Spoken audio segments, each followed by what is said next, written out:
A WTF expression appeared on Khan's face as the newly evolved Oliver in his Hawkman form exuded a terrifying and heavy aura made of world energy, which was comparable to a legitimate first-stage saint. Suddenly started talking about nonsense such as the will of the heaven. "How high are you?" asked Khan, and gave a suspicious look at the 3-meter-tall humanoid hawk general as if he was looking at a lunatic. "Master, I can sense a strange energy in the surrounding nature, as if something that transcends beyond our understanding is trying to communicate with me," replied Oliver as he kept looking around him and the vast sky. The next moment, his eyes focused on the two suns in the sky that were always on each other's side. "And this transcendent power is telling me to not discard this new form and abolish anything that stops me from soaring high in the sky," he continued with overwhelming enthusiasm in his voice. "System, what the hell is this? Has he lost his sanity?" asked Khan. "The system is running a diagnostic," replied the system, and just 10 seconds later, it replied in its usual lifeless tone. The subordinate named Oliver must have received enlightenment after the recent evolution. The diagnostics conclude that the root cause of this phenomenon is a specimen called Caladrius, which was used during the synthesis procedure. In the end, it is a descendant species of the godbeast rock, which is also titled as the representative of the heavens in this world, reported the system. "Explain that stuff first, you dimwit of a system," exclaimed Khan, since he too was startled after this sudden change in Oliver's personality.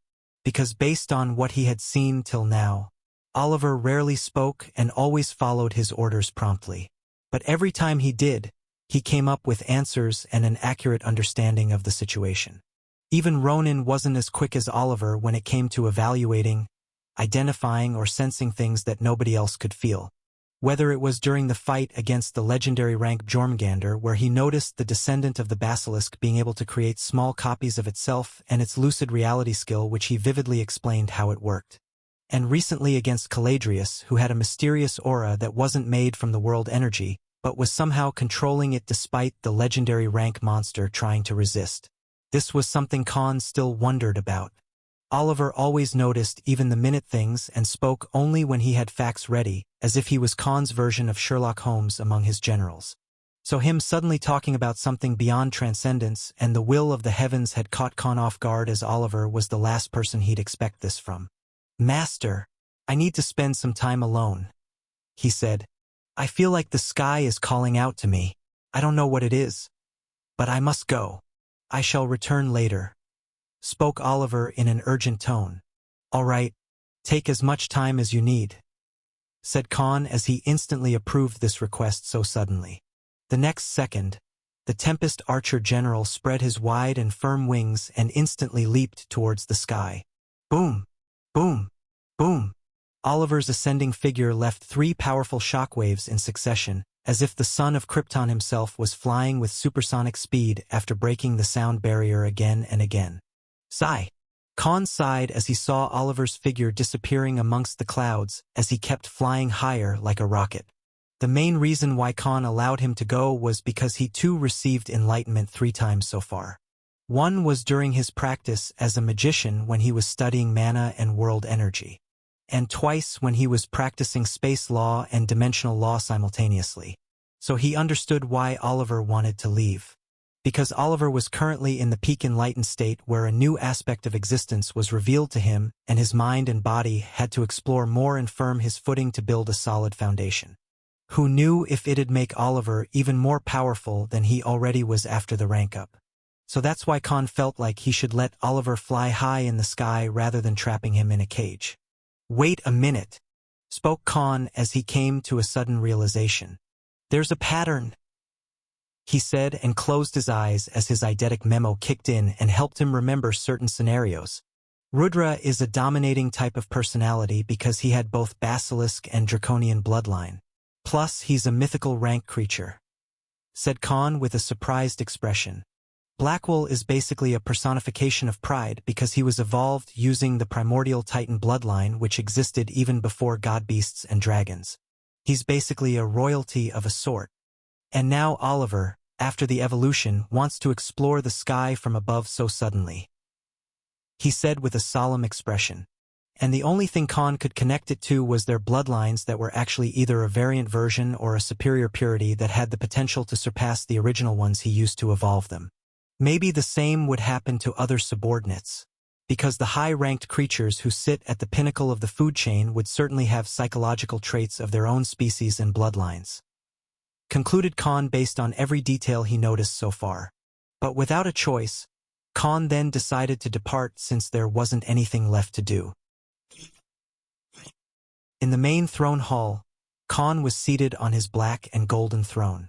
And currently, he was in the company of 2 of his generals while the rest were away performing their duties.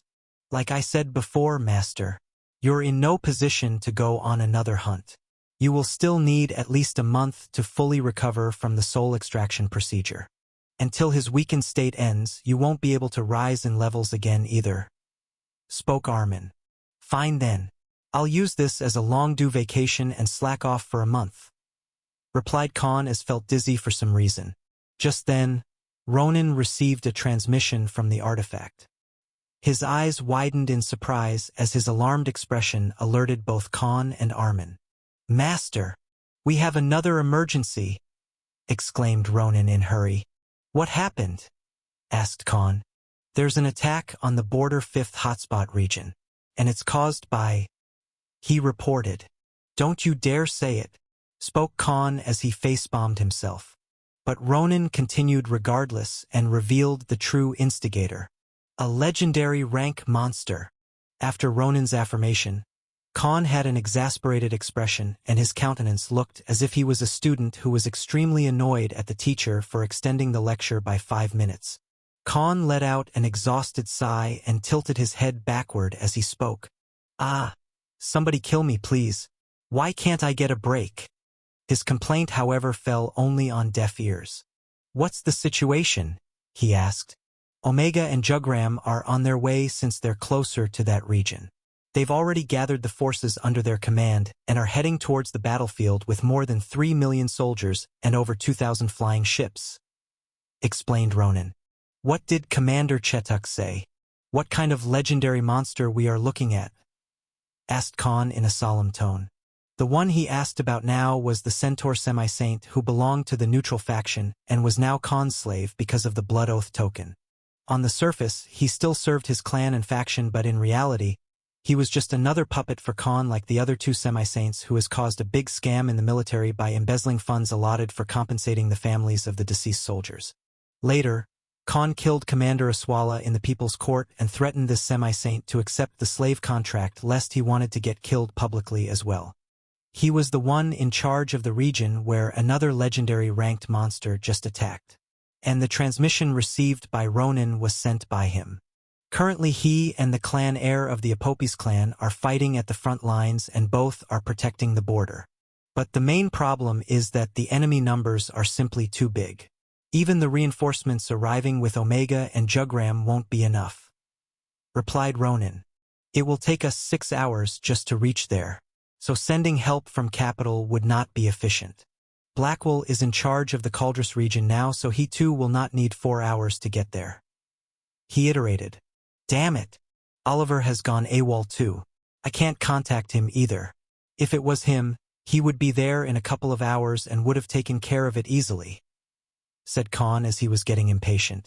So we don't have anyone for a quick response?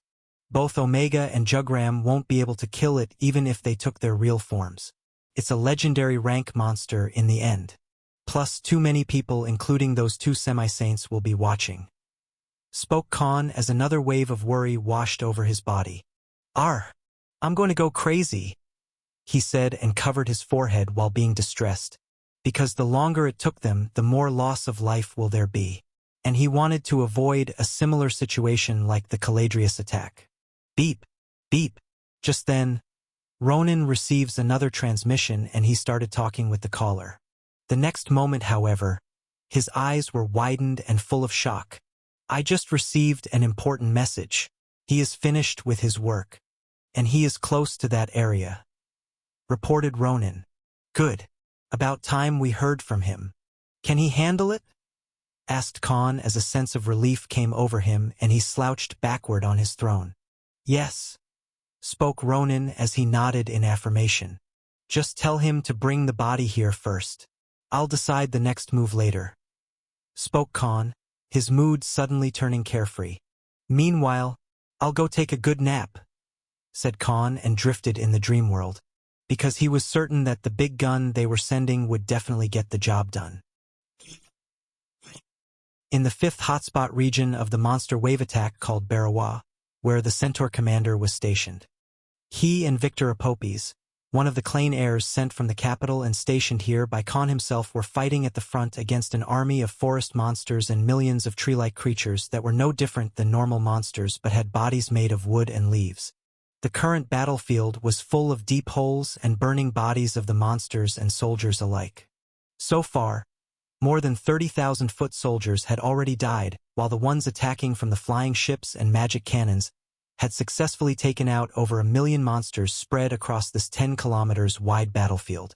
Currently, the battlefield itself was divided into 4 parts where 2 of the regions were protected and guarded by Commander Chetuk and Victor Apopes, the demonkin semi-saint with true demon bloodline, while the rest of the 2 situated on both ends were under Omega and Jugram's command, who just arrived an hour ago with the reinforcement. Both of them had brought enough soldiers and firepower with them, and the current situation was at a stalemate condition. But the biggest problem were the tall tree monsters among the enemy side, which were 20 meters tall in size, and there were more than 100 of them.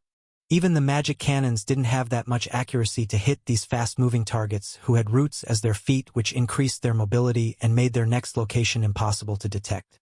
If Khan were to be present here, he'd instantly be reminded of Lord of the Rings battles given the current scenario. But what worried them the most, that the main regional boss that was 20 kilometers behind the monster wave and was commanding them to attack as per their intel still hadn't decided to step in. And if it were to happen, their side would be absolutely wrecked, since there was nobody who could fight it one-on-one. Shwah! However, at this exact moment, a black warship arrived in the deep jungle that was the domain of this legendary rank monster from the other side of the battlefield. Suddenly both Omega and Jugram, who were fighting against thousands of enemy monsters in an open battle, received a message through their respective transmission artifacts. Keep those small fries and those semi-saints busy there. A gentle and benign tone landed in their ears. The following second, the confident voice then continued with an ominous tone as the owner declared, "I will take care of the main boss." A command filled with a sense of supremacy landed on the ears of the magic swordsmen and hell berserker generals who were mowing down thousands of rabid and fierce monster waves by themselves. However, both of them knew the owner of this familiar voice. 50 kilometers inside the inner area of this region, the main door of the massive warship opened, and the very next moment, a flying figure of a mage who had a grimoire in his left hand, a scepter in his right, and wore glasses suddenly appeared in the air. This mage donned in epic rank gears for magicians, and a white and violet robe levitated in the air without a worry. And his fierce and ominous aura, filled with extremely dense mana and world energy, was exuding to the point where one would easily get plastered on the ground given the heavy pressure. This general, who had been out of action for nearly 4 months at this point, let out a sinister smirk as he looked at the enemy forces gathered around the center of this region. "Ha ha ha! How lucky of me to get here in time. Finally, I can test my new strength. And this creature seems to be the perfect test subject," spoke the mage as he released his ghastly aura and flew towards the legendary rank monster commencing this attack. It was none other than Cyril, the Dark Summoner General. However, the aura he emitted was more than enough to give a hint at one thing: that now he was at the legendary rank. As Cyril flew in the sky at an extremely fast pace without even needing any magic formation, spell, or artifact of sorts, he quickly noticed that the ability to control so many monsters telepathically even from 50 kilometers away was extremely commendable. Unbeknownst to Omega, Jugram, and the 2 semi-saints who were fighting against the monster wave, the uncountable enemies they were fighting at the border of the Barawa region was not even half of the army of monsters this legendary rank creature had under its control. While its attention was focused on the defending party, Cyril masked his aura completely to the point he became completely undetectable. Soon, he entered the 5 kilometers vicinity of monster forces mostly composed of tree-like creatures. And in the center of their overly populated army, stood 100 meters tall and 30 meters wide creature that had 2 massive hands and a hollow head with no eyes or even a mouth. This creature did not have any legs, and its entire body was covered under long and thick tree trunks. Cyril noticed over 20 massive tall trees with thousands of branches coming out of its body from various places. Hundreds of sturdy and dense roots at the bottom were plunged deep inside the ground to the extent that Cyril felt like it touched the core of the planet itself. Instead of looking like a horrifying monster that would shake the core of any being who saw it, this legendary rank creature looked rather like a gigantic tree planted in the middle of a dense forest. "What a big houseplant!" spoke Cyril in amazement. "A wood elemental legendary rank creature. It's my first time seeing one," he said, and tried to sense the density of world energy emitting from this ginormous creature.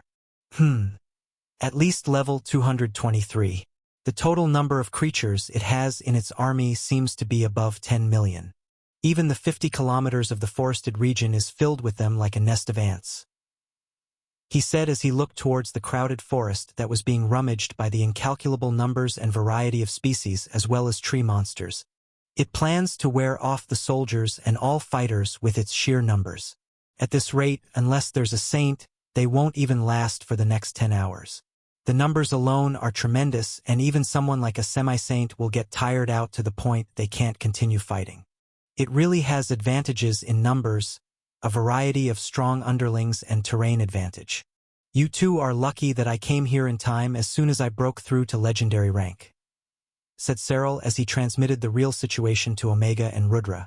"Then make yourself useful, you numbskull," replied Omega as cut off over 50 monsters in half with a single strike of his lightning flash skill. He then used the Sword King skill, and his 105-meter-long katanas made of different elemental auras swarmed and cut open more than 200 monsters in a single go. "Yeah, I'm busy here too. So if you want to act almighty and prideful, go gloat somewhere else," said Jugram as he plunged his giant sword in the head of a 20-meter-tall tree sentinel monster as he cut it off in two. Bang! The massive body dropped on the ground, but his figure instantly flickered, and the next moment, he was high in the air in front of another monster. Slash! With a single burning slash attack with his giant sword, he cut off another tree sentinel monster in half. His black armored figure in the human form was still terrifying to enemy forces because of the chaotic and murderous aura he was emitting that scared every enemy monster within 2 kilometers radius. Omega and Jugram were like a one-man army and kept fighting like madmen while facing hundreds of opponents on their own. Although they were comparable to peak grandmasters, the soldiers serving under their command felt like they were looking at bona fide semi-saints instead. Cyril, on the other end, however, felt his chest constricting after this sudden insult. He wanted to flex his superiority after the new rank-up he achieved through months of hard work and tirelessly studying dark magic and creating undeads day and night for the past 4 months. But all he received was an earful for trying to show off by the 2 fellow subordinates of his. Fine, given the sheer numbers, it shall still make a good opponent. A perfect match for me," he said and let out a content smile. "Let's see what my new ancient rank job can help me achieve in a large-scale battle. After all, I am now the," said Cyril, and fully released his deathly aura as he made his presence known to the legendary rank monster. He continued in a grim voice that echoed in the 1-kilometer radius, "Apostle of Necromancy." As an intense battle at the border of the Barawa region continued, where the armed soldiers of different fighting professions, mages, enchanters, summoners, and even those without any fighting class but having only combat techniques, clashed against the hundreds of thousands of fierce and wild monsters approaching their outposts. Boom! Boom! Bang! Hundreds of giant magic cannons spread across the 10 kilometers wide area shot and pulverized thousands of incoming waves of monsters spread across hundreds of meters with each hit. The torn guts, mangled and burning flesh, and the stream of blood filled the battlefield as both sides were engaged in a battle to protect their lives and the normal citizens living across the whole 500 kilometers of the populated area. After the recent events of the legendary monster attack on the Caldrus region and Khan's moving speech, their enthusiasm had reached a peak, and due to Khan's promise as the sovereign to establish a system that would take care of the families in case they fell in the line of duty, The soldiers fought fearlessly. Thousands of flying ships dropped mana bombs, artillery attacks, and the long-range fighters such as archers, summoners, and mages boarded on them dropped an enormous volley of arrows, mage spells, and summoned constructs made of mana from the flying ships. However, due to the massive number of a few 100,000 flying monsters blocking them from venturing inside, the Air Force could not go past the battlefield and make a decisive move either. And being the veteran warrior himself, Commander Chetak had ordered the military to hold the front until more reinforcements arrived. Because if the line of defense broke, the consequences would be immeasurable. In a way, he ended up helping Omega and Jugram, who too wanted to keep the military busy on this end until their fellow general took care of the main perpetrator. Unbeknownst to the riled-up military forces of the Barawa region, there was a different phenomenon inside the inner regions of the dense forest where stood the legendary rank monster who was telepathically controlling millions of these monsters as if they were actually an extension of its body. Boom! A loud sonic boom suddenly resounded in the 3 kilometers area from behind this 100 meters tall legendary creature, and it finally noticed the intruder who had been watching it while being undetected for minutes. A completely black aura spread across like a dense fog, and a massive black pillar of darkness elemental energy suddenly erupted from the source. The ground trembled. Trees shook violently as an insurmountable pressure soon froze all living creatures in the 3-kilometer vicinity. The legendary rank creatures were by no means just some high-leveled monsters, rather the absolute overlords that you couldn't kill even with an army of millions. Even their aura alone was more than enough to kill thousands if used at full extent. Unlike some normal novel or manga, the playing field for the legendary rank monsters in Vantria was already on a godly scale. Whether it was their size or the damage they could do with their skills was simply incomprehensible for someone from the Earth.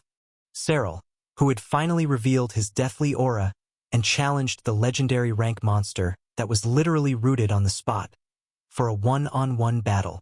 The next moment, however, he started chanting a spell, and under the eyes of the millions of monsters spread in the nearby 10 kilometers, 10 enormous red-colored magic formations, each one of which was a kilometer in width, spread from the center and stopped only after covering the 10-kilometer radius from the location of the source, aka Cyril.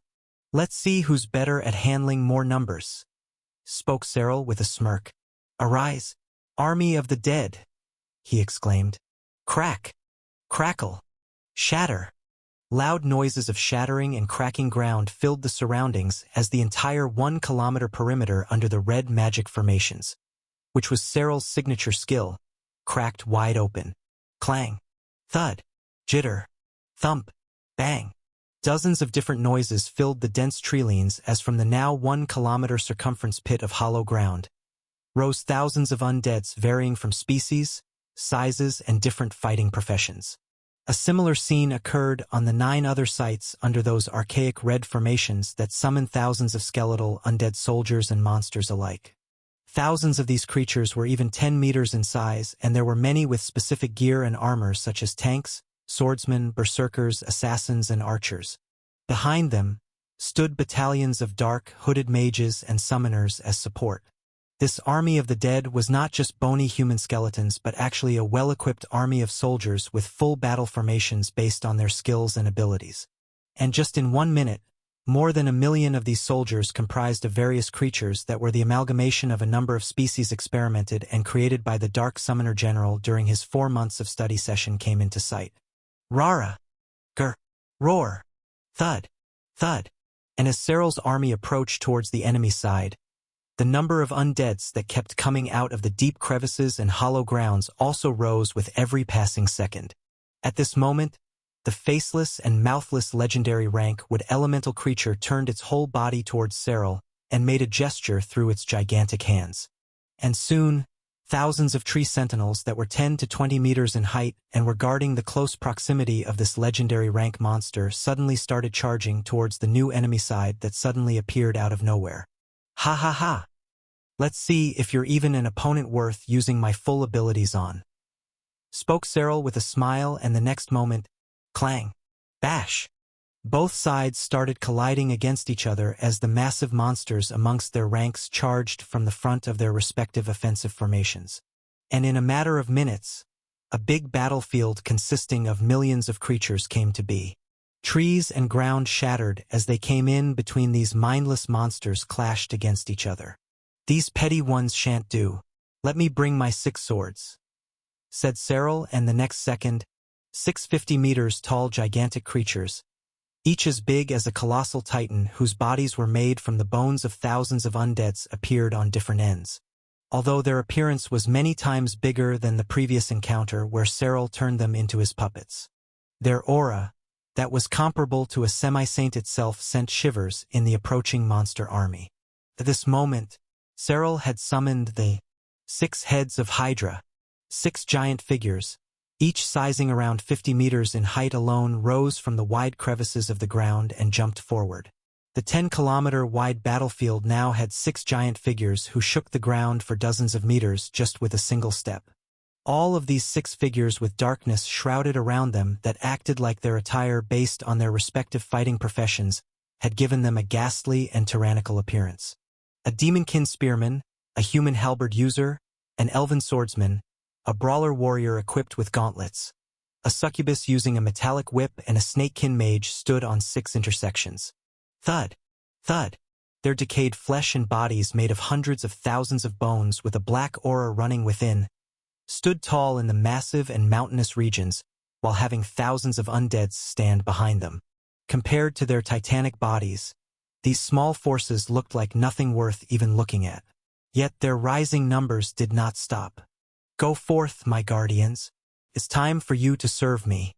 Show me all those months I spent creating and fusing you were worth it," said Cyril, who was still standing in the sky as if there was an invisible platform underneath his feet. Each of the 6 gigantic figures, who emitted a powerful aura that was comparable to a semi-saint, suddenly charged from their respective end after receiving the command from their master. Thud! Crack! Shatter! Their charge shook the battlefield, and those undeads that were already engaged with the small foot soldiers created a way for their commanders to attack. A dense dark aura encapsulated their weapons and solidified to the point it looked like hard metal.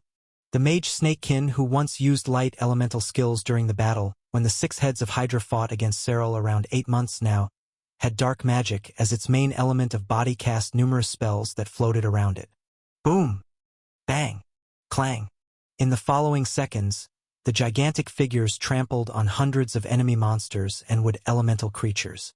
With a swing of their weapons and attacking skills made of darkness element, the 6 guardians, despite their massive size, moved quickly and decimated thousands of monsters, and even a few tree sentinels.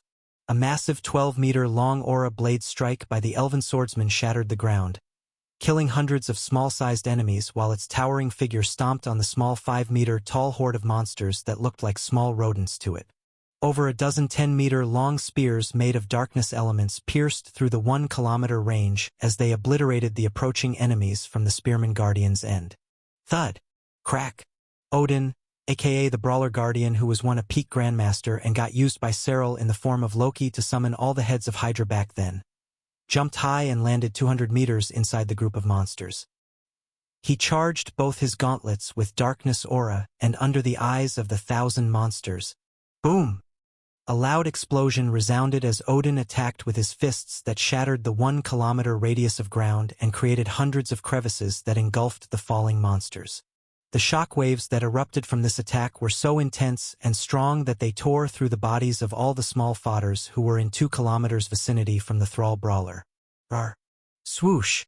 Hundreds of enemies were cut open and shredded as Violetta, the succubus who used a 20-meter-long metallic and sharp whip with hundreds of curved spikes on it, attacked with her skills that created multiple long blades of darkness and cut through the enemy ranks. Boom! A black mushroom-shaped explosion of black fire filled the side of the snakekin mage as a firestorm made of dark magic spread and burned all the approaching enemies in 1-kilometer radius. Shatter! Crack! A deep crevice that was formed by the ground-splitting skill of the giant halberd warrior swallowed thousands of monsters in 1 kilometer of the battlefield. One by one, all the 6 guardians of Cyril, whose only purpose was to serve their undead lich master, shook the battlefield with their massive bodies and threatening darkness element skills and dark magic spells. Soon, the normal-sized undeads also followed behind their commanders and fought relentlessly. Unlike the enemy force made of living monsters who were like rabid dogs under the control of the legendary Rankwood elemental creature, Seral's army was composed of fighting-class undead soldiers who had a variety of skills, combat techniques when they were alive, and had proper weapons from the site where he harvested their bodies. The latter, with proper large-scale war formation, quickly put the mindless monsters on the back foot as they kept charging inside the enemy ranks. As the battle continued for the next 30 minutes, more than 500,000 monsters now lay dead, while the Necromancer's army of the dead kept coming out and joined the ranks. The overwhelming battle between the small mob monsters and the commanders of their respective forces carried on for an hour, and soon, the battlefield was completely dominated by the Dark Summoner's forces. At the present moment, Seral had summoned a massive army of 5 million undead soldiers and creatures he created in the past 4 months, while improving his knowledge and experience in both dark magic and necromancy. Given his talent for magic and his undying thirst for knowledge since he inherited Khan's eidetic memory and sharp mind after he was created, he had become the only general so far who naturally broke through the legendary rank by himself. Because Mordor, where Khan left Seral months ago to create an army of his own, was a site where dead soldiers who died in annual monster tides of that region have been buried for the past 100 years. And Seral, aka Dr. Frankenstein, had been creating, experimenting, and synthesizing millions of bodies and thousands of amalgamations created from different species after Khan gave him his playground. This was his master's main plan back then, because he wasn't in a position to go massacring monsters on a whim or could create so many undeads like Seral. Even now, the highest amount of subordinates Khan had at this point was 300,000. But only 70,000 of them were strong monsters and fighter classes, while the rest were just fodders. But unlike his master, Seral had a total count of more than 10 million undead soldiers. And unlike a traditional necromancer, his army was comprised of capable fighters and not just fodder monsters who could be killed by some random newbie adventurer. Even their attack and defensive formations were similar to real-life military battalions. The only thing he lacked was an air force of flying undeads, and he'd be strong enough to face an army of millions of enemies on his own. And this was him not even at the best of his abilities. The Seral at the current moment had even surpassed many saint magicians of the Rocco's Empire in terms of mana capacity and talent as a mage. The only downside he had was that he was underleveled compared to them, and hence needed more time to show them all their place. As the fierce battle continued and even the 100-meter-tall legendary rank creature felt the 6 guardians approaching the 1-kilometer radius from its location, it was forced to pull out its roots and move 10 kilometers. It commanded all the powerful tree sentinels to charge the approaching guardians. It's not attacking by itself, means it has very limited physical attack skills.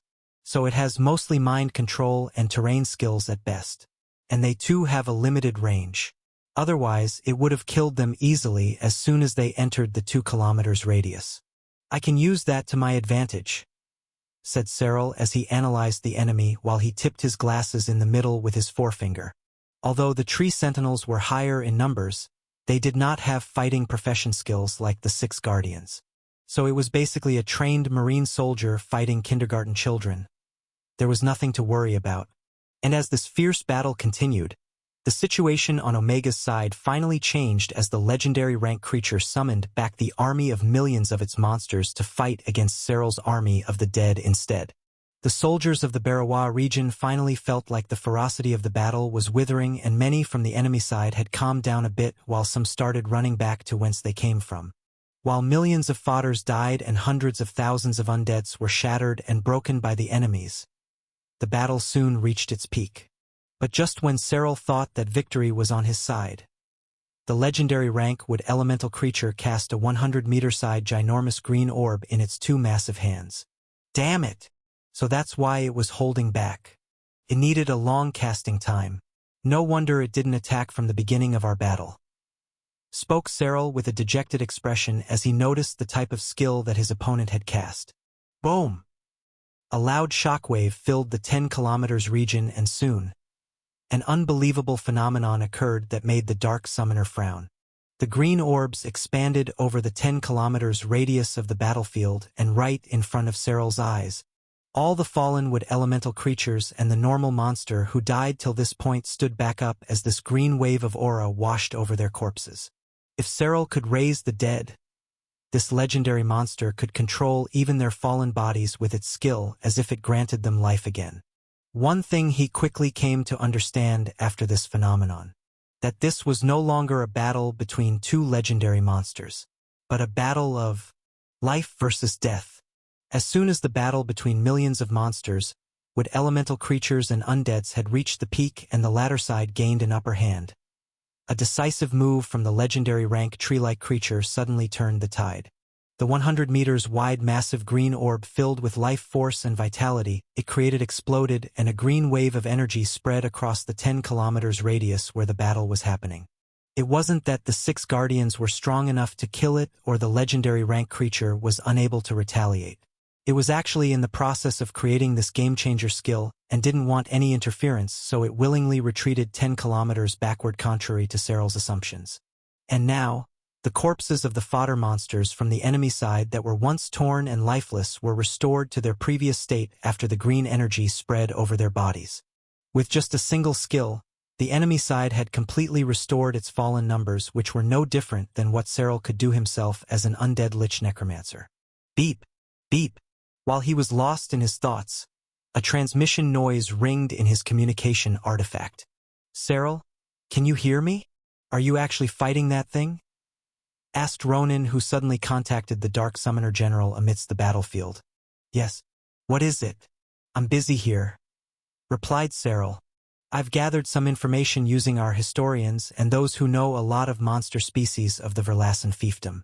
The enemy you're fighting isn't something to be looked down on," declared the rogue general, who was in charge of sending more reinforcement to the border of the Barrois region, where millions of soldiers and monsters were still in a standstill situation after Cyril attacked their main boss. "Tell me what you know," spoke Cyril in an annoyed tone.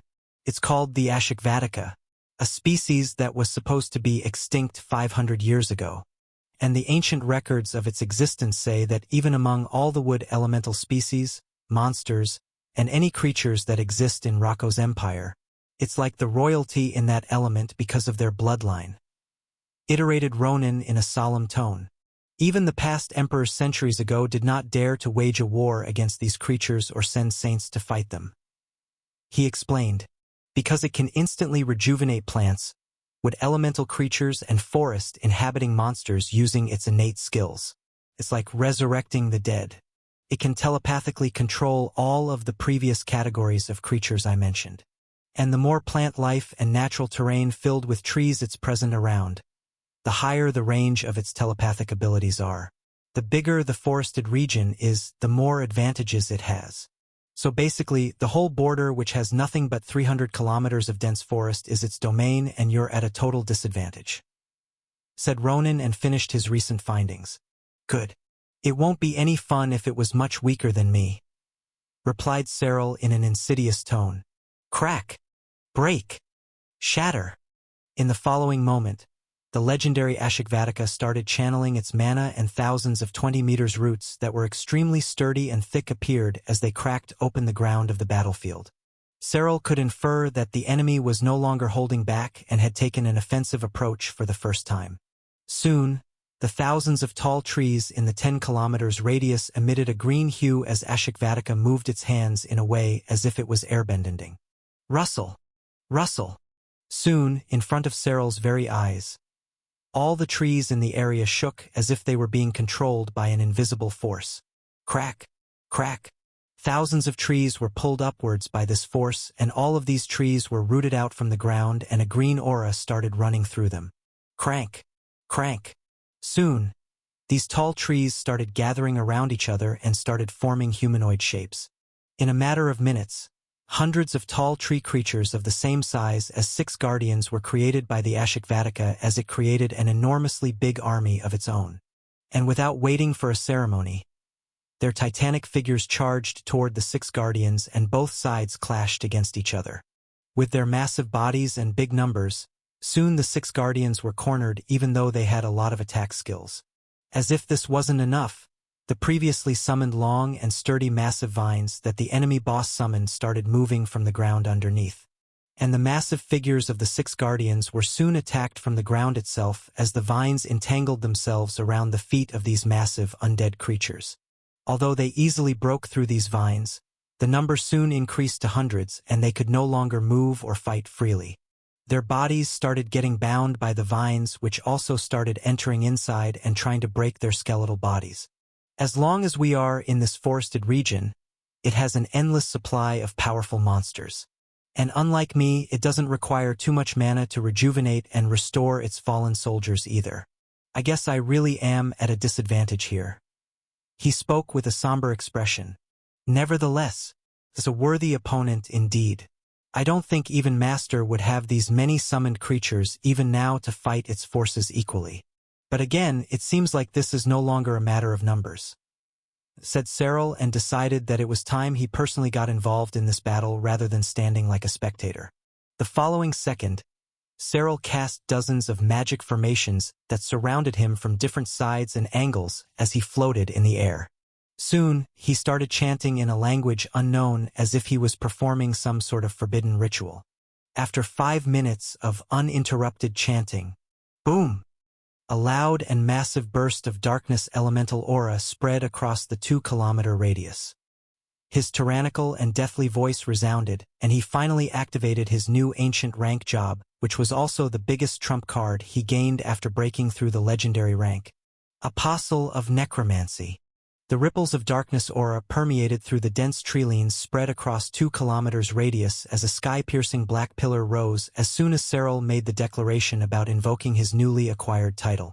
Apostle of Necromancy, he shouted, and soon, the widely spread darkness element aura suddenly froze and turned dense and hard like metal. Swoom! The next second, all of it was suddenly sucked inside the sky-piercing black pillar made of darkness, and soon, the pressure in the 5 kilometers turned weak as it was pulled back by this enormous pillar. While the 6 guardians kept fighting, resisting and barricading the incoming army of millions of wood elemental and forest monsters, the tree sentinels and the newly created tree giants that were around the same size started surrounding and attacking them with their higher numbers. The giant vines also limited the guardians from moving, so they were currently on back foot. For some reason, all the 10 million undead soldiers and monsters who previously partook in the intense battle suddenly stopped moving on their own as soon as Cyril started chanting that spell. And right before the Ashik who had nothing but a spherical structure floating in the middle of where its head was supposed to be, stopped moving as if it sensed an ominous creature coming into existence. Swoosh!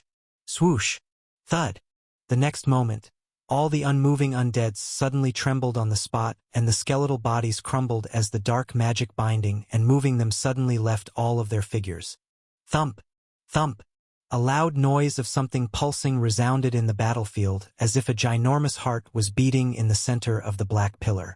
And in just 1 minute, apart from the 6 guardians, all the 10 million undead soldiers that had filled the 12 kilometers of battlefield till now lay on the ground like inanimate objects. Crack! Crack! And finally, the dark pillar that was absorbing all the darkness aura and black magic that left the undead creatures cracked, and a 100-meter-tall hooded creature came out of this pillar, while the enormous structure itself shattered and started falling down. Shrill! An insurmountable and ghastly aura spread across the 10 kilometers radius, and for the first time, even the legendary rank Ashik felt like it was in mortal danger. A pitch-black robe with a hood, a belt made of white skulls, a skeletal body underneath the robe, while the skull with burning red eyes under this hood shone fiercely, as if a never-ending fire was light inside them. The next moment, for massive black wings, that looked like they belonged to a fallen angel, appeared out of its back and spread widely for 50 meters on both sides. The black aura emitting from its body coalesced, and the following second, a 5-meter-long black grimoire filled with ancient texts appeared in this gigantic undead's left palm. But this wasn't the end of the transformation. The shattered black pillar that was nothing else but pure darkness aura and black magic fused together started changing its shape. This was the very aura and black magic that the Dark Summoner used to control his 10 million undeads, and now it was taking a solid form. Shing! An ear-piercing sound filled the surrounding forested region as an 80-meter-long scythe appeared in Cyril's right hand. Cyril, who finally revealed his true legendary rank form, now floated in the air while looking down on the Ashikvatika as if it was staring at a lowly creature. But without waiting for another second, swing! He swung the frighteningly long scythe that held all the darkness and black magic in a horizontal slashing attack. Soon, hundreds and then thousands of black blades, similar to Khan's dark blade skill, suddenly came into existence and quickly charged toward the millions of enemies on the ground, as well as the tree giants surrounding the six guardians. Swoosh! Cut! Shred! Bang! Clang! Whenever these dark blades passed through, they severed everything that came in their way. Each one of these blades was 10 meters long, but there were thousands of these blades to the point it appeared like a desert storm when they attacked the enemy side. Trees shredded on the spot, ground and boulders shattered to smithereens, and nothing but torn and mangled bodies of millions of enemy monsters, and would elemental creatures lay as the storm of these blades finally subsided. Just like Khan's Berserker God mode that gave him 5 times the physical stats, Cyril now had the collective strength of his 10 million undead soldiers thanks to the ancient rank class he achieved through his own efforts. Soon, the battle continued fiercely as the legendary Ashikvatika kept resurrecting its army, while Cyril kept massacring millions of them in a 10-kilometer radius with a single slash of his gigantic scythe, with a sinister laugh as if he was enjoying tormenting the opponent. With every stormy wave of his dark blade's attacks, the battlefield was leveled to the ground no matter how many enemies these blades killed. After another hour passed, all of the monsters from the enemy side were dead, including the wood giants and tree sentinels. For the first time in hundreds of years of its life, the Ashikvatika creates was now out of its mana and life force to restore the fallen army. And finally, it created a dome made of gigantic veins to protect itself. Cyril, who had relentlessly attacked and even freed the 6 guardians, gave a command to have them all surround the legendary rank monster. His scythe attack then cut open the vine dome in just a few slashes. Cling! Cling! Cyril used the grimoire in his left hand to summon hundreds of massive dark chains from the ground that stabbed the enemy and tied it down. Darkness was already one of the strongest elements in the world, and these chains were hard to break through given the density. Ashikvatika then used a variety of skills, and when it tried to use the rejuvenating skill again to raise its fallen soldiers, but before it could use any life-saving skills, the Dark Summoner used the Void Realm skill that was now at Saint rank. It created a 10-kilometer wide dome made of darkness aura and black magic, which completely froze the opponent and stopped it from moving, while Cyril slowly floated towards its unmoving body, as if the time itself was stopped. Then finally, Cyril raised the scythe and made an execution-style slashing attack. Rip! Without even being able to put up any form of resistance. The legendary rank Ashikvatika was cut in half by the Necromancer General. At this moment, Cyril was no longer just an undead lich. Rather, he was the true apostle of necromancy. And by true apostle of necromancy, he meant the reincarnation of the Grim Reaper himself. On the border of the Barawa region, the once overwhelmingly intense battle suddenly took an impasse as the 2 semi-saints and 2 peak grandmasters, who led the battle with 4 million soldiers spread in the 10-kilometer region, felt noticed that the monster forces were retreating. And in the past hour, for some reason, most of them were trying to get back to the place of their origins instead of trying to run away or kill any of their soldiers who valiantly fought on this massive battlefield. But just a few minutes ago, most of them went awry, and as if losing their minds, they started viciously attacking even their own forces as if they were natural enemies, to begin with. Apart from Omega Va Jugram, no one had any idea about the possible cause of this sudden change in their behavior. While the magic swordsman and Hell Berserker could link it to the battle between the legendary Ashikvatika Va Cyril coming to an end. Rip!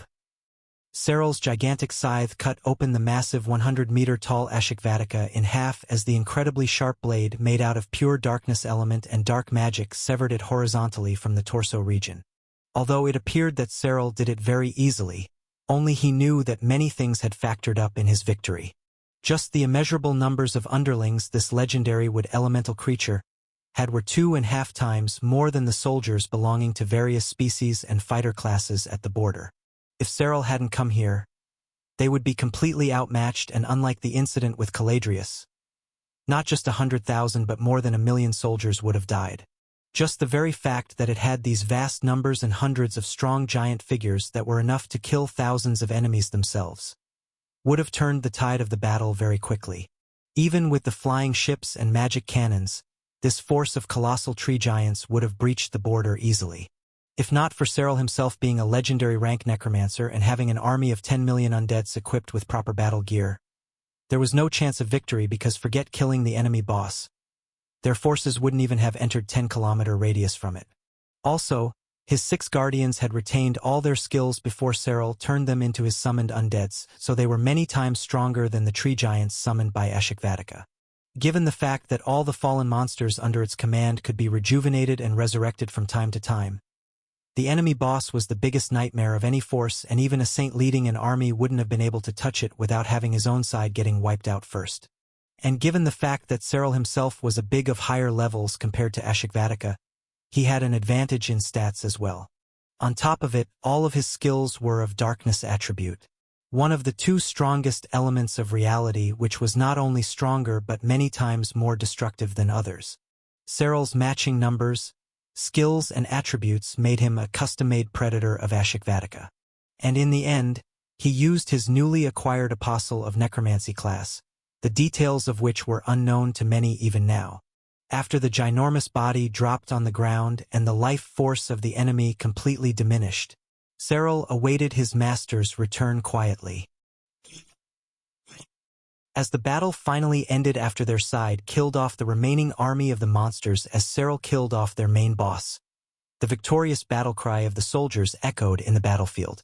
Meanwhile, Omega and Jugram stopped the flying ships from venturing into the deep of the forest, claiming that help from the capital was coming soon, and they should wait lest another wave of monsters attack. That it was too early to celebrate the victory. And after looking at the exhausted forces, Commander Chetuk, who also knew that these 2 peak grandmasters were actually Khan's personal bodyguards, agreed with their reasoning. The reason they did so was because the body of the Awakens was too big for any of them to hide, and they had to keep it there till their master came to this region himself. At this moment, Cyril had ordered the guardians to be on guard, and he took his human form again. 5 hours later, Khan's envoy arrived with 4 warships. They brought necessary relief supplies and items to take care of injured soldiers. The scale of the battle was many times bigger than compared to Caladrius' attack, and so were the number of injured. Khan met Commander Chetuk and received the total reports of the battle. And as he expected, 33,000 soldiers had given their lives to fight for the sake of their motherland. Make arrangements for the mass burial. We will also make an announcement tomorrow about this whole incident. And I will personally take a look inside the inner regions of the forest. Everyone else is on guard duty," commanded Khan in his domineering tone. However, just as he was about to depart with his generals, a half-breed demonkin suddenly spoke. "TCH, trying to take credit for our fruit of labors, I see," spoke Victor Apopes. "You're still alive?" asked Khan as if he wasn't even aware of the demonkin's existence. "This low-life bastard," cursed Victor in his mind. "I know you're going to claim that it was you who brought the victory while we did all the work. We're the ones you forced back that legendary monster and its armies to retreat." "No way in hell I'll allow that," spoke Victor in a tone full of disdain. "Sigh." Khan sighed and rolled his eyes. "Is that what you should be worrying about? If it was me, I'd first check how many men and women under my command survived. But I guess you never had to worry about others in your entire life. Fine, you'll get your credit during the announcement," said Khan as he started walking out of the castle. Just then, Blackwell, who had arrived a few hours after the battle ended, brought the warship close to the main headquarters and had been waiting for Khan to finish the discussions. "We're ready to leave," he said. Boom! Suddenly, a grim aura revealed from behind Khan and his entourage that was filled with killing intent.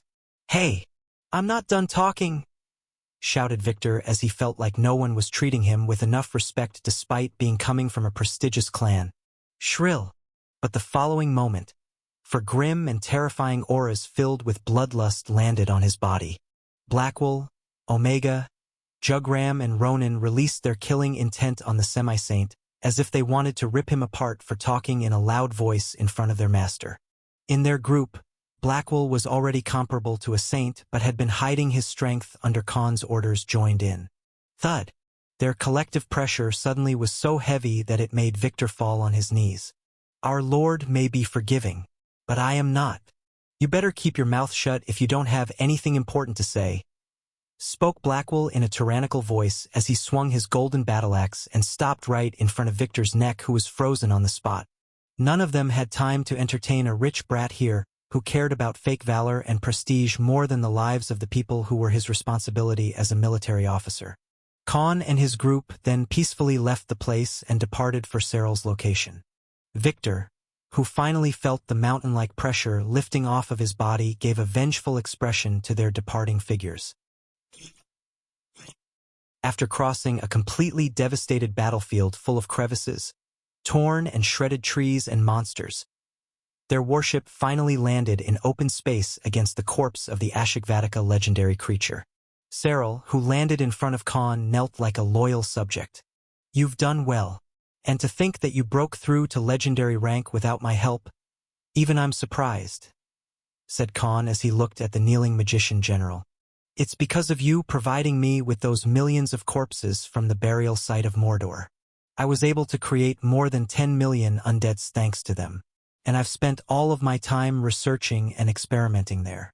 And naturally, I ended up achieving enlightenment 3 times, because of which I became a legendary rank being after tremendous hard work, spoke Cyril as he subliminally praised himself. To this, all the generals and Omega have an irritated expression, as if they couldn't stand this psychopath nerd who had a smug expression on his face. System, give me his details, spoke Khan. The following second, the system started recounting Cyril's new stats and skills, but just in the midway of the report, Khan's expression turned aghast as he gave a look of disbelief while looking at the dark summoner. He spoke with a loud voice that even caught all the other generals by surprise. This shouldn't even be possible. After Khan's command, the system reported the details of Cyril's new ability and stats in its usual lifeless and robotic voice. Following are the statistics for the subordinate named Cyril. Name Cyril. Species: Necromancer, Variant Undead Summoner. Job: Apostle of Necromancy, Ancient Rank Class. Rank: Legendary Rank. Level: 284. Strength: 6,921. Agility: 7,848. Dexterity: 8,330. Defense: 5,820. Mana: 19,437. Congratulations to the host. Subordinate Cyril has acquired a pseudo-soul. The subordinate is now a true living being while still retaining the constraints of the host's divine abilities. In case the host was to die, Cyril will still continue to exist.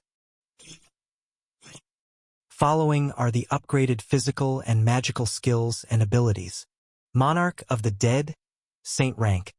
Passive: allows the subordinate to summon undead creatures and command them as part of its army within a 10 kilometers radius. All the summoned undeads will have 200% additional physical and magical stats. The higher the number of undeads the caster commands in a battle, the more mana and spell attack damage will be gained over time. Darkness Barrier, SSS Rank. Active: allows the subordinate to cast a defensive barrier around 5 kilometers radius made of darkness element, which has 12 times the durability of the caster's physical defense. Note: this skill is only weak against holy magic. Shadowblade's Barrage, SSS Rank. Active: allows the subordinate to attack with thousands of long-range dark elemental blades in quick succession. Current range: 10 kilometers. Note: this skill can only be used when the subordinate is in his true form. Void Realm, Saint Rank. Active: allows Cyril to temporarily freeze everything and anyone using highly dense darkness aura and black magic. Anyone other than the caster, the host and fellow subordinates will lose their ability to move under this spell. Current spell duration time: 3 minutes. Current range: 5 kilometers radius. Rapid Mana Recovery, SSS rank. Passive. The subordinate has a fast mana recovery speed that is 2.5 times compared to a legendary rank creature or a saint rank magician of the same level. Dark Magic Absorption, SSS rank. Passive. Allows the subordinate to absorb dark magic energy from other beings, including the undead creatures created by the subordinate. The more subjects Serral absorbs dark magic from, the more boost in stats he will receive. Current limit: 50% boost in all physical stat points. Following are the newly acquired blessings by the subordinate. Scythe of the Reaper, Saint rank. Active. Allows the subordinate to amass, compress, and absorb an immeasurable amount of darkness elemental aura and dark magic regardless of his rank or levels.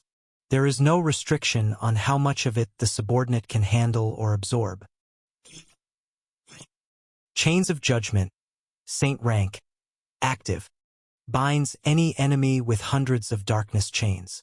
The bigger the enemy size is, the more chains will be used. The Chains of Judgment will seal the flow of mana inside the enemy target and will reduce their physical attributes by 60%. The higher the defense of the enemy, the stronger the chains will become to immobilize it. Book of the Damned, Saint rank. Passive. Grants 500% increase in mana and 300% damage output and effectiveness in magic spells as well as darkness elemental attacks after the subordinate takes his true form. Note: the subordinate must be in his true form to use all three of these skills. Reported the system. Khan was shaken to his core after the system notified him about Serral's new information. There wasn't just one but too many reasons for it. And at the same time, the current ancient rank class Serral had gained with his own efforts was beyond Khan's understanding. This shouldn't even be possible, shouted Khan in disbelief as he gazed at Serral, who politely knelt in front of Khan. He's not a being naturally born in this world, so something like acquiring a pseudo-soul doesn't make sense. Spoke Khan as he started off with the first issue he found in the report by the system. Creating souls was something beyond him, and even Armin, who specialized in soul-related skills and abilities, didn't have anything remotely connected to forming a soul naturally. Tell me, how did you achieve it by yourself? Asked Khan to Serral, who just stood up. Because unlike Blackwell and Oliver, who were merged with a primordial titan and a descendant of the god-beast Rock, Serral himself invoked an ancient rank class without needing any help or having a legendary creature used for his evolution. Thanks to you, Master. I experimented and studied necromancy and dark magic so much to the point I lost track of time and reached enlightenment 3 times during the past 4 months, said Serral in a benign tone. 3 times? Are you kidding me? Asked Khan in a bewildered voice. To someone like him who himself received enlightenment 3 times, once during his magic Vamana studies and twice during his practice sessions for dimensional law. He knew how greatly enlightenment in a particular field of study and profession affected someone. But to receive 3 enlightenments in the same profession and field of magic was unexpected even for him. But soon, I was out of SS rank cores and my levels were restricted during my transformation, so currently, I'm only comparable to a legitimate first-stage saint. Spoke Serral with a sense of loss. Gasp. Shock. Silence. Not just Khan but all the other generals and Omega were left speechless. This was the biggest flex they experienced so far. Even Khan did not dare to be this shameless even with all his power boosts and divine abilities. Serral basically said that if not for him running out of high-grade cores during his transformation, he would have directly become a being comparable to a second-stage saint. And how many undeads can you summon and control as of now? Asked Ronan, who stood behind Khan. At least 10 million, give or take, responded Serral in a carefree tone. The very next moment, even Blackwell, who was a legendary rank himself, had his jaw drop on the ground. The situation was the same for Khan, Ronan, Omega, and Jugram, who stood close to him. This revelation basically meant that Serral had an army comparable to a country's national defense forces. Khan picked up his jaw that dropped on the ground and asked in a jittery voice, "So you're saying that when you are in your true legendary rank form, given all of your abilities and new boost in stats and skill, You're comparable to a third-stage saint. Yes, said Cyril nonchalantly. Gasp. Dumbfounded. This was simply too much. Cyril was talking as if it was no different than a walk in the park. In their eyes, Cyril had become the master of flexing. No, he was the king of flexing. Con felt like he was really looking down on Cyril when he said that he had been working very hard in the past 4 months. He felt like there was a huge difference in standards. Because right now, Con's level of hard work was 100 while Cyril's definition of hard work was 500. For the next 2 minutes, none of them even dared to speak a word, because Cyril was now Con's biggest large-scale battle general. And undoubtedly, Cyril was now the strongest amongst all the generals, Omega and Rudra. He was even stronger than Blackwell, the #1 spot holder, who currently seemed to be comparable to a second-stage saint in terms of battle skills and abilities. But even with his life-saving skills, Cyril and Blackwell could fight for days, but eventually, even the Abyss Knight would run out of his physical strength and abilities. Because no matter how strong his body or defensive capacity was, Cyril would eventually tire him out because he had the darkness element in his skills and attacks. So in the end, Cyril would get past Blackwell's defenses in a long and arduous battle and be able to defeat him. The chain skill, Void Realm, and the Scythe of the Reaper skills were enough to even kill Blackwell as the finishing move. In terms of Saint rank skills, Cyril had even surpassed Oliver, who had 3 Saint rank skills after he evolved into a Thunderbird species that even had the potential to surpass the God Beasts. At this moment, Con came to a sudden realization that day after day, all of his subordinates were surpassing him in strength, abilities, and species. Somehow, Con finally managed to collect his demeanor and asked in a solemn voice, "Then tell, how did you achieve a pseudo-soul, and what are those 3 Saint rank blessings?" "All 3 of those skills and the pseudo-soul are the gifts I received after invoking this ancient rank class," replied Cyril in an obedient tone. "I have received the blessings from a deity. He is the one who granted me a pseudo-soul, and these incredibly strong skills after I received my 3rd enlightenment." He continued, flabbergasted. Everyone was flabbergasted to the point their brains went blank. Con then asked, "Which deity?" He too had received 5 blessings and 1 gift from Cravel, the war deity. So the gifts Cyril received from another deity were obviously no joke. Cyril had nothing but eyes full of worship and a vehement expression on his face as he revealed the name, Vel-Sharun, the deity of necromancy. After Cyril revealed the name of the deity who gave these gifts to him after naturally breaking through to legendary rank through his tremendous hard work and receiving 3 enlightenments in necromancer class, Vel-Sharun, the deity of necromancy. It was 2 months ago while I was conducting my research on composition, affinity, and possible combinations of different species that I could use to create various versions of the undead. One day, I suddenly went into a state of trance and understood what truly meant to be a necromancer. Spoke Cyril with an elated expression. It's not just controlling a dead body or using your mana and elements to summon them. Instead, he took a pause and revealed with a smile. It's changing the form of the state of life itself. Death itself is a phase of life, an end to a cycle that we all will go through eventually. But a necromancer can revert that state with their abilities, albeit imperfectly and with many variables and constraints added to it. He iterated one of his findings. But what we can do is not just revert the cycle but also change the form of the living being itself, whether it's mixing different species or attaching different body parts together.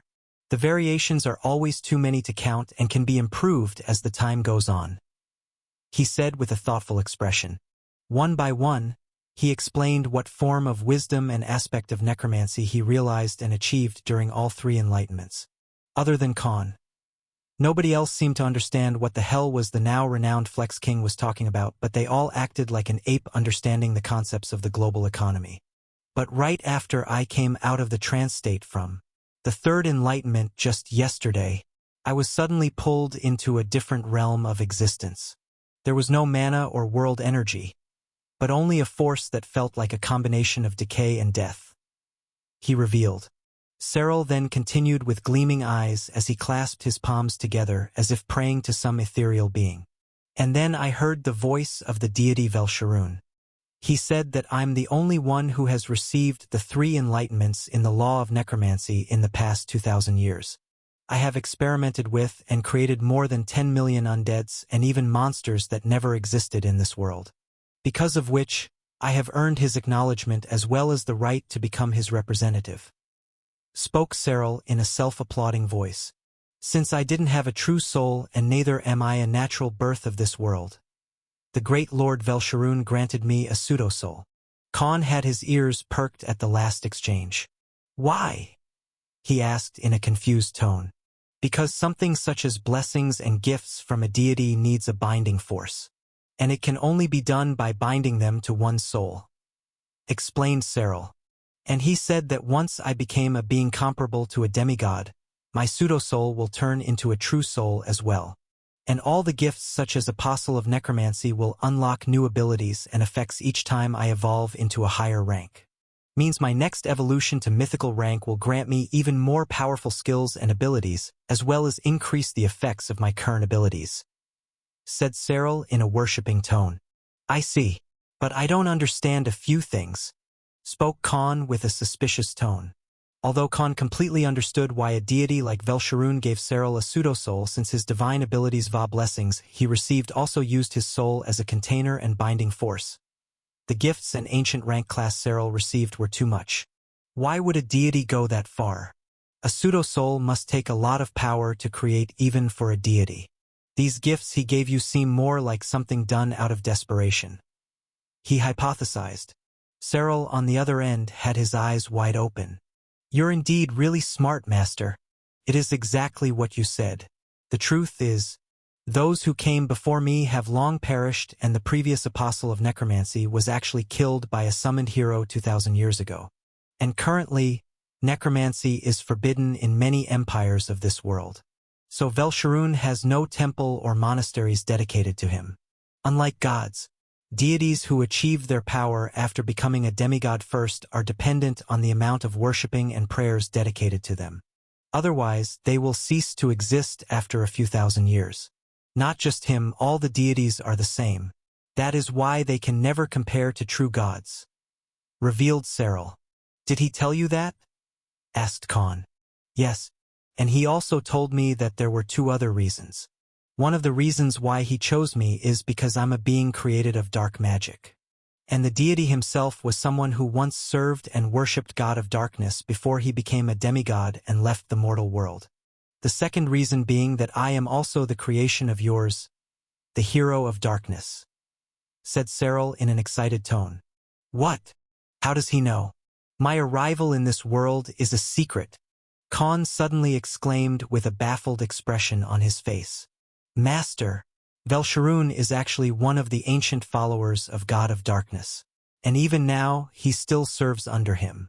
Isn't God of Darkness the one who chose you as his hero? Cyril said. Stunned, Khan was rooted on the spot. This was a revelation he did not expect to hear so suddenly. Not only because I met the requirements, but Velsharoon made me his apostle in order to aid you. This was his own way to do it since gods and deities can't directly interfere in this world. Just like how the war deity gave you his blessings, spoke Cyril. Dumbfounded, Khan was bewildered again. How much did this guy know? Do these guys have a chat group where they discuss such private matters? And those bastards told me to be secretive and not trust anyone while they're gossiping about these things like neighborhood aunties, spoke Khan as he face-bombed himself. Fine then. We will see how big a part these gifts will play for you, said Khan and moved to the next issue. Khan then decided that it was time to take care of the most important matter at hand. Cyril had made sure to keep the detached parts connected after he was done killing the opponent. He then put both of his hands on Ashikvatika's corpse. Absorb. After spending full 6 hours, Khan finished absorbing all the abilities and skills. Congratulations to the host for acquiring the following abilities and skills. Telepathy Link, SSS rank, passive, allows the host to telepathically communicate with all the subordinates within a 100 kilometers radius. Note: The skill is not applicable if the subordinates are in an isolated domain or any form of barrier that blocks telepathic connections. Life Force Restoration, SSS rank, active, allows the host to restore the physical state of any subordinate using a tremendous amount of world energy and convert it into life force. The targeted subordinate can be revived if the life force is adequate. Note: this ability can only be used after the host becomes a saint rank being. Nature Control, SSS rank, active, allows the host to telepathically control low-ranked monsters and wood elemental creatures within 30 kilometers radius to serve as part of his personal army. The targeted beings will obey the host's commands as long as the host is in a focus state. Note: the host cannot physically move while using this skill. The host must become a saint rank being to use this skill. King of the Forest, SSS rank, passive.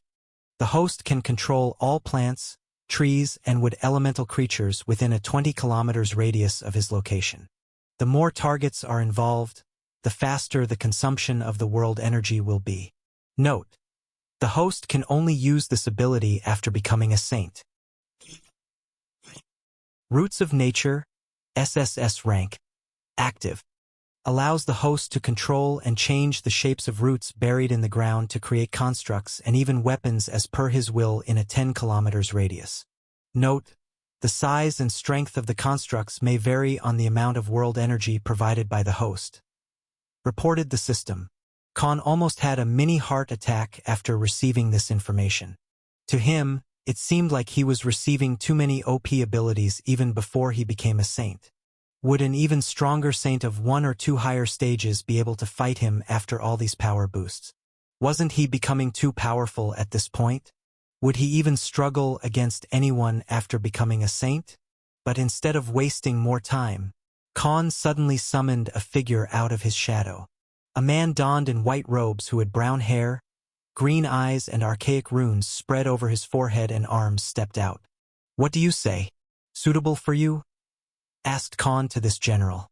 "Yes, very much," spoke the general with 0 fighting skills. It was time for a huge rank up for another one of Khan's generals. And this time, it was none other than the mad alchemist who tested his new poisons on himself in the name of research. It was the Pathfinder and the variant Leshen, also known as Armin. After Khan called out Armin and asked if this legendary rank creature named Ashikvatika would be suitable for him for a new rank up.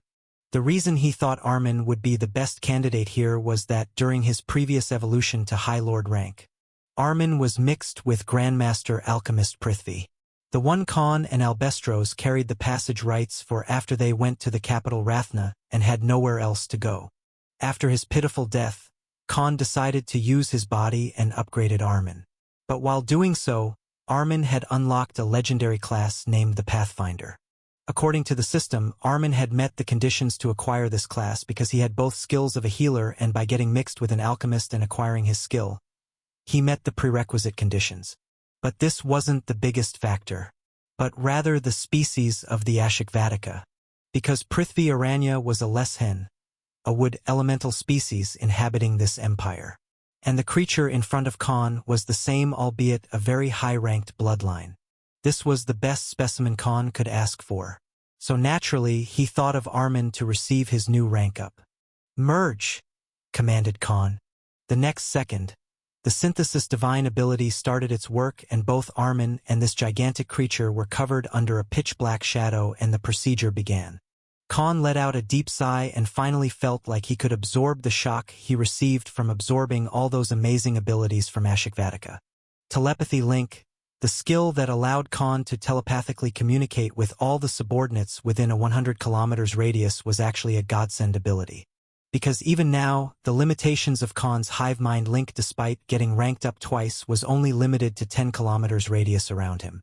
Although the name sounded simple and nothing noteworthy, the effects were 10 times more than the hive mind skill. Although they had epic rank communication artifacts that even transmitted voice messages to 500 kilometers, they needed to speak the message for it. There was no mind-to-mind connection. And Khan had found this very inconvenient because if he wanted to relay orders to a general or subordinate who was at a longer distance during their day-to-day life or even in a battle, he had to go through the risk of someone being able to hear his orders. So Khan was thoroughly impressed.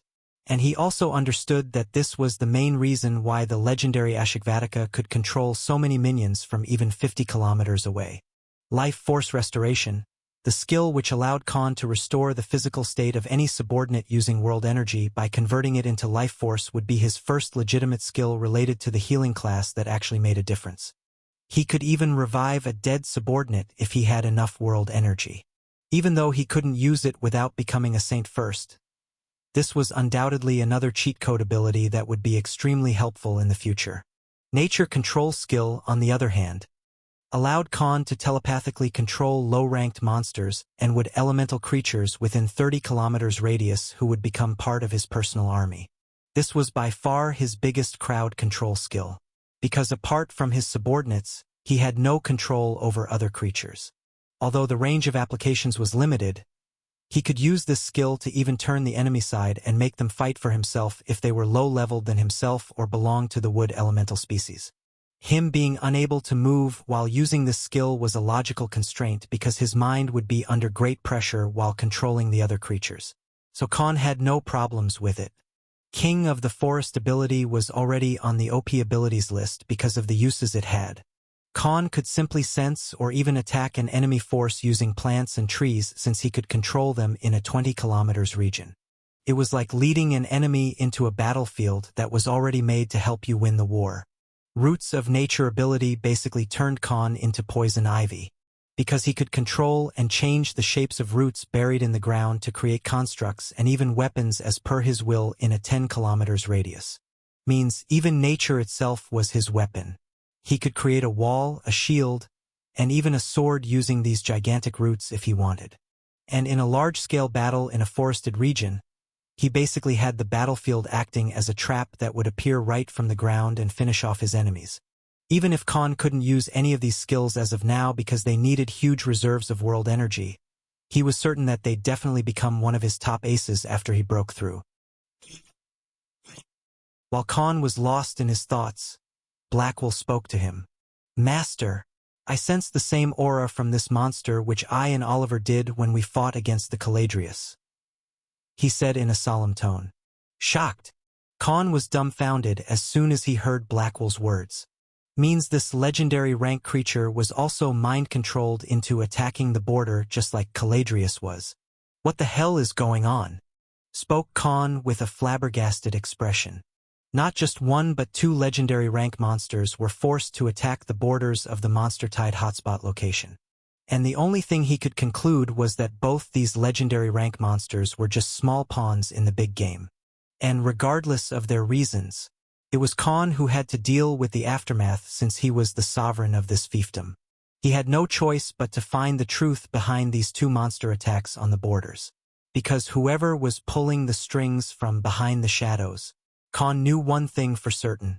Whoever or whatever is controlling these legendary rank monsters, said Khan with a serious expression, is something we can't afford to mess with. Not only Khan but all the other generals and Omega had a somber expression at this moment. Because if Khan's assumptions were right, they were fighting against someone they didn't know anything about even at this stage when the entire Verlassen fiefdom was controlled by them. And that too after Khan took care of 3 of the legendary rank monsters himself. As if a high-ranked being or a creature that was many times stronger than even the legendary rank monster or even legitimate saints was intentionally targeting these regions by controlling them. Nevertheless, the fact remained that they were sitting ducks while someone was aiming to cause a bloodbath across the fiefdom. Since the legendary monsters were always the cause of the annual Monster Tide, Khan getting rid of them one by one must have thwarted someone's plans so bad that they were forced to act and hence sent these creatures to invade and massacre millions of inhabitants of Verlassen. This won't do. We need to be ready and alert all the time. If there's another attack like this, then we won't be able to counterattack in time. We don't even know who our enemy is, said Khan as he gazed at all the subordinates. Master, I think we may have a lead, spoke Omega, who had been silent till now. What, how? Asked Khan. These two monsters were controlled into attacking the borders only after we got rid of the 3 legendary rank regional bosses. I think the being controlling them detected their demise, and only after that did the enemy start controlling the others and sent 2 of them to attack. Spoke Omega with a serious expression. What I mean is that all of them have one common factor. They all belong to regions of the monster-tide hotspots. So naturally, if there were to be another attack of a legendary monster after today, said Omega. But before he could continue, everyone else had a surprised expression as they came to understand what he was implying. Means the next attack will be done on the 6th hotspot. The final remaining region, exclaimed Khan. Omega nodded in affirmation as he implied the possibility of their next clue's location. For the next 1 hour, Khan and the crew had a heated discussion amongst themselves as they decided on the next counter-strategy. Fine then, I agree. But remember, don't do anything unnecessary. I too need some time to even fight properly. For now, we should focus only on protecting our side rather than provoking that being, said Khan as he confirmed their stand. 5 hours later, the synthesis procedure finally finished and the afternoon suns in the sky had brightened the whole dilapidated forest region. Boom! A terrifyingly heavy aura spread across the 10 kilometers region as if a birth of a godly being had finally finished. Even someone like Blackwell Vasseril, who were at legendary rank, felt this pressure restricting their movement. Thud! Thud! A loud noise of footsteps spread across 2 kilometers of forested region resounded as a 150-meter-tall gigantic green creature with 4 legs and 2 arms came to be. The body was mainly divided into 2 sections. One that had the 4 legs similar to a horse and the other being the upper body region with 2 giant arms. Armin in his new legendary rank form had evolved into a completely new being. Large and brightly illuminating light blue-colored vines ran across his wooden body, while his chest had dozens of massive roots moving slowly like blood vessels. His head was completely different than any creature Khan had seen so far, and the 6 eyes shone light blue. This figure of Armin released a green aura that spread across the whole region, and right before Khan's eyes, all the broken and shattered trees in the forested region were covered under this aura. But before they could say anything, wheeze, wheeze, all the trees started returning to their previous state, and the green aura restored their physical state as if the entire forest was being recreated and reborn. System, give me all of his details, commanded Khan. Following are the statistics, abilities, skills of the subordinate named Armin. Name, Armin. Species, Erdtree, variant Yggdrasil. Job, the Pathfinder, legendary class. Rank, legendary rank. Level, 248. Strength, 4,920. Agility, 3,289. Dexterity, 10,379. Defense, 4,811. Mana, 18,480. Following are the newly acquired abilities. Telepathy Link, SSS rank. Life Force Restoration, SSS rank. Roots of Nature, SSS rank. Nature Control, SSS rank. Monarch of the Forest, Saint rank. Allows the subordinate to control all plant life and wood elemental monsters, species and creatures telepathically as their supreme monarch. Armin will have absolute control over their mind and physical bodies. He can even create new life forms and species belonging to wood elements based on his will. Transmuting different life forms by using life force and changing their physiological structure and functions can now be done by the subordinate named Armin. Following are the upgraded abilities và skills. Flora và fauna, SSS rằng, passive. Allows the subordinate to make an innate telepathic connection with plant va animal life forms. The subordinate can command such life forms through his will. Atonement, SSS rank, active. The subordinate can remove 10 status ailments va debuffs at once from allies present within 3 km radius. The range of the ability will rise with an increase in levels and rank. Restoration, SSS rank, active, allows the subordinate to completely heal allies to their previous physical state 1 minute ago.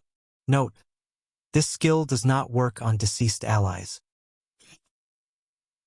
Guardian Spectre, SSS rank, active. The subordinate can grant 4 times physical attack and defense buff to all the allies in a 2 km radius using mana threads. Chain Heal, SSS rank, active. The subordinate can heal up to 80 allies at once within a 5 km radius. Elixir of Life, Saint rank, active, allows the subordinates to instantly regenerate 90% of a single ally's health and physical wounds. Brewing, SSS rank, passive. The subordinate has received an innate sense of understanding of the effects of herbs and medicines. Subordinate can now change the inner structure and properties of the plants and herbs, providing a desirable effect during alchemy. Infusion, SSS rank, passive, allows the subordinate to mix different elements in potions and medicines, giving the special elemental attributes. The potency of the final product will be doubled.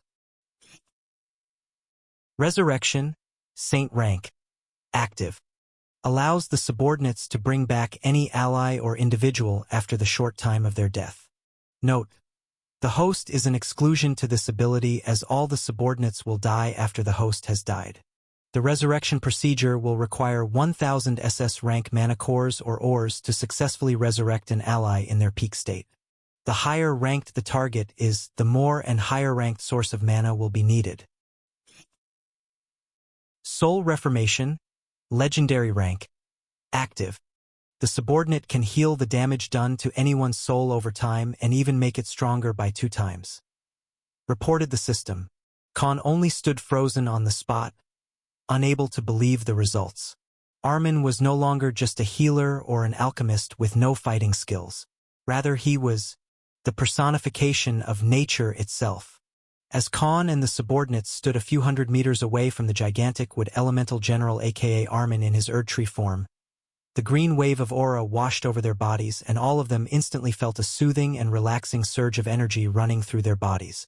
Khan felt like all the exhaustion he was going through because of the weakened state was slowly fading bit by bit. Other than Cyril, who was an undead and basically repelled this wave of life force that was released by Armin, everyone else had an elated expression as if they received a damn good massage. Rustle, rustle, crack. But before any of them could react, the broken plants, splintered trees as well as the torn-off roots started reattaching themselves to their split parts as if a form of suction force was pulling them back together. And soon, a mild green aura ran across them while completely rejuvenating the branches, leaves, and trunks. Even the flowers started blooming again, till the point the scenery of this battlefield changed into that of a tourist spot where multicolored and varieties of plant life had given a serene appearance to the whole region. In just a minute, the 2 kilometers area was completely restored to its former state, as if this wasn't a former battlefield but a picnic spot. Although Khan knew nothing about life force since he was neither a healer nor an alchemist, he could tell that an abundance of world energy was part of this life force. Just that Armin's abilities allowed it to convert it into life force, while other professions used it to either fight or create spells and formation. Thud, thud. The gigantic figure of Armin moved across the open places, and he kept gazing around the 10-kilometer radius battlefield that was destroyed during the battle. Given his height, he saw nothing but absolute destruction made by Cyril during his battle with Ashikvatika. He gazed downwards and looked at Cyril, who stood along with the rest a few hundred meters away. The next second, an archaic and domineering voice resounded in the 2 kilometers of area. "Did you really have to destroy everything here? They too have lives and sentience," said Armin in a disapproving manner. "TCH, what are you complaining about? I killed this thing and you're the one who benefited," replied Cyril as if he didn't feel anything. "How careless. This entire region is filled with dark magic and darkness element." "It's very," spoke Armin and continued in an exasperated voice. "Suffocating," he said. "What? What did you say, you overgrown tree?" spoke Cyril in an angered voice. I'm just saying, if the traces aren't removed, this region will turn into barren land, and many mages and healers will be able to sense the presence as well. You didn't do a thorough job, said Armin in his Erdtree form without any hesitation. But before Cyril gave a comeback, Khan interjected. All right, stop it. Let him do it. It's better this way, he said, because dark magic was forbidden in this empire and the monster wave consisted of wood elemental creatures. So leaving traces of dark magic and darkness element in this worn-down battlefield would raise unnecessary questions. On top of it, Khan had already merged the body with Armin, so there was no trace left of the Ashikvatika either. So if there was a battlefield filled with dark magic and a wood elemental legendary rank monster was behind the attack at the border, wouldn't it mean that there were 2 legendary rank monsters who played a part in it? Plus, the massive 10-kilometer radius battlefield would confirm the fact that there was indeed a battle that was on a completely different scale. So Khan also felt the need to hide the happenings of this battle. Soon, under Khan's orders, Armin and Blackwell used their respective abilities related to controlling plant life and terrain manipulation to restore the whole 50 kilometers of region, and Khan in the meantime created new members of the Legion. By the evening, Khan now had 500,000 new subordinates as part of the Legion, many of which were tree sentinels and those giants that were 50 meters in height alone. Compared to before, Khan was now a complete powerhouse whose army was capable to fight against 1 million soldiers if he were to release all the subordinates from the Legion in an all-out war. Meanwhile, Cyril had been flying around the region and absorbed all traces of dark magic spread across the battlefield. And with all 3 of their collective efforts, the whole 50 kilometers region was restored to its former state, if not more lavish and tranquil.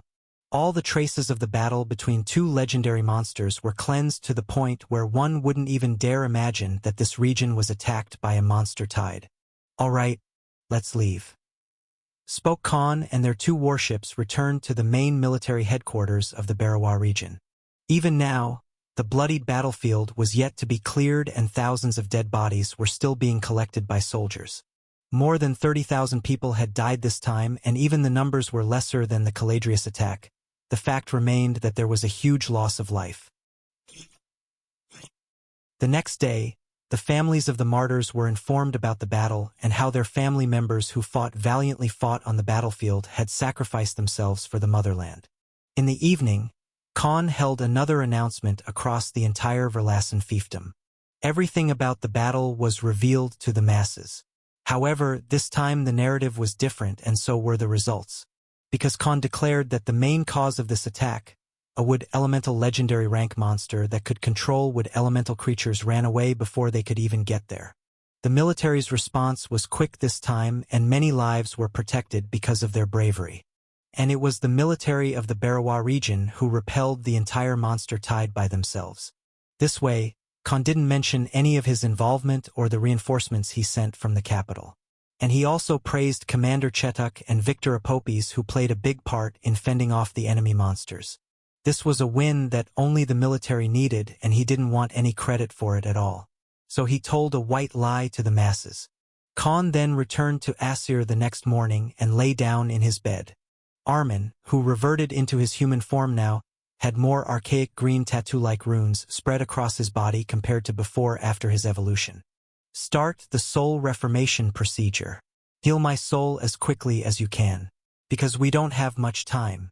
We have to be ready, spoke Khan with a somber expression. A determined expression appeared on his face as Khan revealed the main target of his worries: to face an enemy we can't even see. For the next 2 weeks, a new routine for Khan and the general started. Unlike before, those areas that didn't have a semi-saint guardian, such as the Hiriano region, which was protected by the Stark brothers after Khan killed Commander Aswala. Cyril was now the official commander of this region, as he broke through to legendary rank and could control his aura to appear that of a semi-saint. Both Stark brothers who were loyal to Khan kept aiding him to the best of their abilities. Blackwell was already the appointed guardian of the Caldrus region after Cassandra left for the capital. Under his strong leadership, this area was fortified, and even a legendary rank monster wouldn't be able to do anything here again. Jugram maintained the law enforcement and development sectors as the main figurehead. Whether it was constructing roads in a city or a village, building facilities for the needy as well as maintaining public order was his responsibility. Omega handled the military chain of command as the second highest authority after Khan himself, and even the other semi-saints commanders themselves had to make weekly reports to him. Ronin, as usual, handled the information and defense ministry. He now had millions of people within the Verlassen fiefdom and thousands spread across the rest of the Rakos Empire under shell corporations and legit businesses. If he wanted any information or had to spread it, he now had enough manpower and resources to do this job swiftly. Oliver, who returned a few days ago and now seemed even stronger and domineering, was left in charge of the air force of the fiefdom, and he also handled the transportation department done by flying ships. Armin handled all the matters related to provisions, medical and pharmaceutical companies under his management as the chairman of the Hippocrates Association.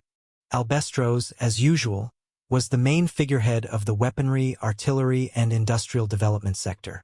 Without his approval of quality checking, no new product or even a new company in this field would get to start a business, as he was the head of the Hephaestus Association. Sirius oversaw all the monetary and assets department of 7 deadly sins as the representative of Zeus himself and had become the main treasurer. As for Khan himself, he controlled the finance ministry, education ministry, public welfare, ministry of agriculture, and trading sectors such as the imports and exports departments. All of these sectors greatly affected the economy and living standards of the population. He established new systems and departments such as the regarding the families of the soldiers, the one he promised during his speech a couple of weeks ago. The reason why he let all the generals take charge of different sectors was because this was also going to be their learning experience if they were to serve Khan in the long term. Because not all battles were fought with fists and weapons. Some were done using your mind and money. Given their capabilities, he was certain that no one would disappoint him either because they inherited some of his qualities.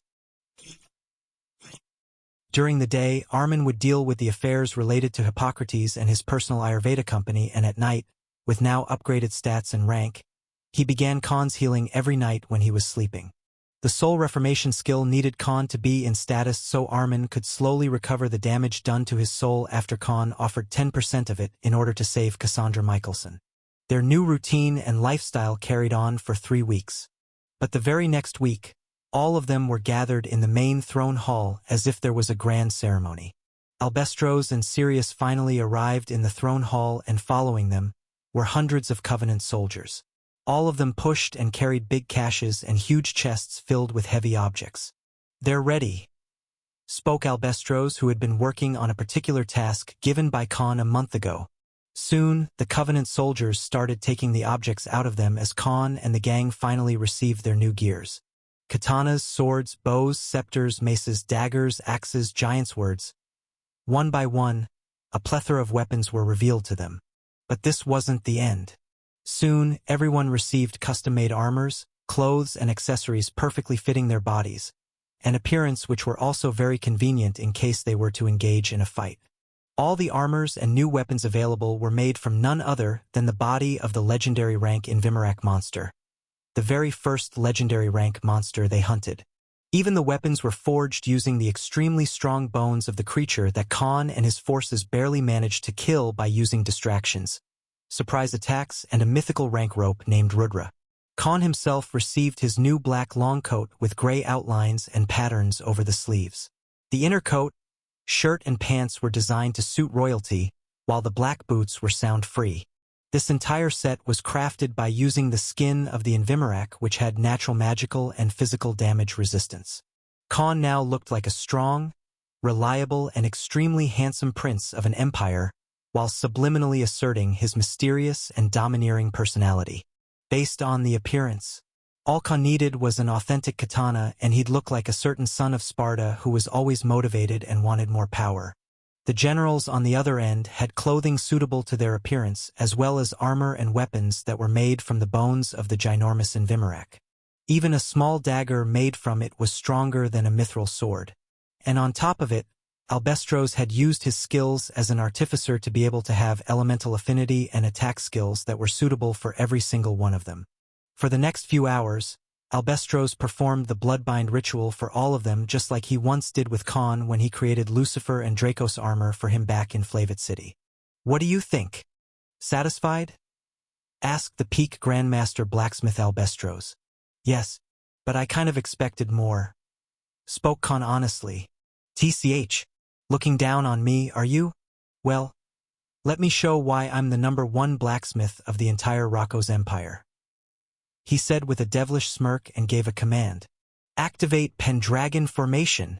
As soon as Albestros Winston, the current most popular and respected peak Grandmaster Blacksmith of the Rocco's empire, gave his command, Khan and all the subordinates present in the room felt incorporeal energy binding their bodies and mind together. Rustle. Boom. A sonic boom released from all of their bodies, and at the same time, various multicolored archaic runes and magical formations were activated all of a sudden. Each one of them had their armors and new weapons equipped that were customized to fit their body build, weight, and physical convenience when fighting. But now, they all felt a sudden surge of energy emitting out of their armors and weapons as if it was their own strength which they didn't even know about. All of them, including Khan, could sense that their physical attributes were raised by at least twice, while the runes on the weapons released tangible blue threads that connected to the other parties. System, scan the clothes and weapons. Commanded Khan. Scanning in progress. Please wait for 5 minutes. Replied the system. What is this? I feel like all my physical attributes have almost tripled. Spoke Jugram.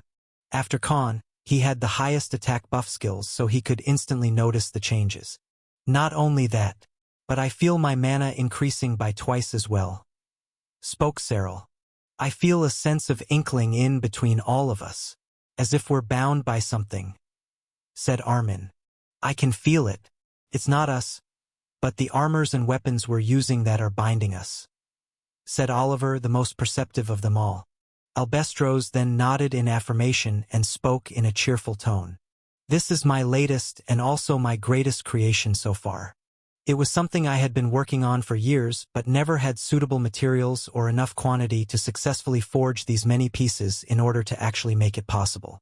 If not for that legendary monster in Vimerak's massive body you brought me, none of this would have been possible, he said. What do you mean? Asked Khan with a curious gaze. This is an ancient artificer formation that connects all the armors, clothes, and weapons you're wearing and shares the user's physical and magical attributes and mana. The number of targets can be up to 10 at maximum. And there is one main condition. I think you can guess. Replied Albestros. It must require the same base ingredient or material. Suddenly, Omega spoke with a thoughtful expression on his face. Correct. You need something made of the same material and elemental affinity. And the hide which I used to make your clothes, as well as the bones and various body parts one used to make the armors and weapons, are the main constituents that are channeling your strength and mana and sharing it with each other. And this conduction is being carried through various archaic runes and artifacts that are part of your clothes, accessories, and weapons. I have used various techniques and best of my skills to achieve this effect. Revealed the old man. But there's more, right? Asked Ronan. Yes. Not only will it greatly enhance your physical and magical attributes, but also reduce the damage you receive given the properties of the Invimerak. That creature could absorb physical and magical damage and convert it into a form of energy that enabled it to become stronger the more damage it received. Said Albestros. Wait, doesn't that mean we will have too many buffs and protection at the same time? Asked Khan. Albestros nodded gave another smug expression. It's just not that, he said. The next second, he touched Cyril's mage robes and put a hole in it using his personal Damascus knife. What is this? Why did you damage my... But before he could even continue, the ripped part restored itself in front of his eyes. All of these clothes and armors will use your mana and world energy to repair themselves and restore their material state in case they're damaged, he said. But this wasn't the end of his showing-off session. Close your eyes, and think about changing the size and colors of your armors. He commended. Under his instructions, all of them closed their eyes and did exactly as they were told. Omega's armor turned from gray to silver color, while Blackwell's turned from yellow to brown. Armin's light armor changed from blue to green and Cyril's white mage robes turned to purple. The same occurred to Oliver, Jugram, and Ronan, whose clothes changed to sky blue, scarlet red and pitch black respectively. Not only that, but they could also increase their size as per will in order to get more comfortable. "What the hell is this? How is that possible?" asked Khan with a baffled expression. Albestros on the other end was just basking in the gazes full of surprise as he displayed his unparalleled talent as a blacksmith. Just then, the system informed Khan. Scanning complete. Pendragon formation detected. All the targets sharing the linking runes and artifacts through the clothes, armors and weapons will get a buff of additional physical stats by 3 times and magical effectiveness by 2 times. At least 5 of the targets should be present for this formation to become active. The current range of this formation is only 20 kilometers radius.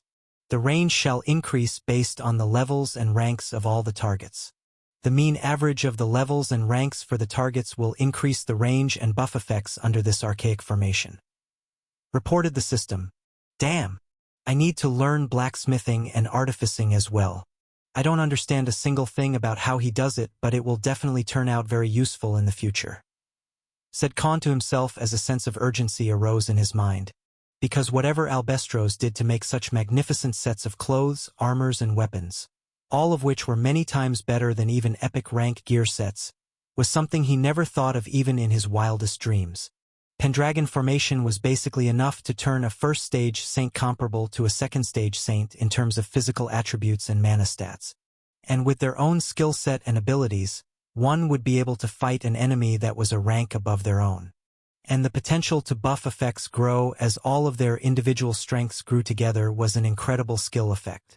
"Now think about summoning your clothes and letting go of your armors," spoke Albestros in a coy tone. But no one dared to question the old man and followed his orders.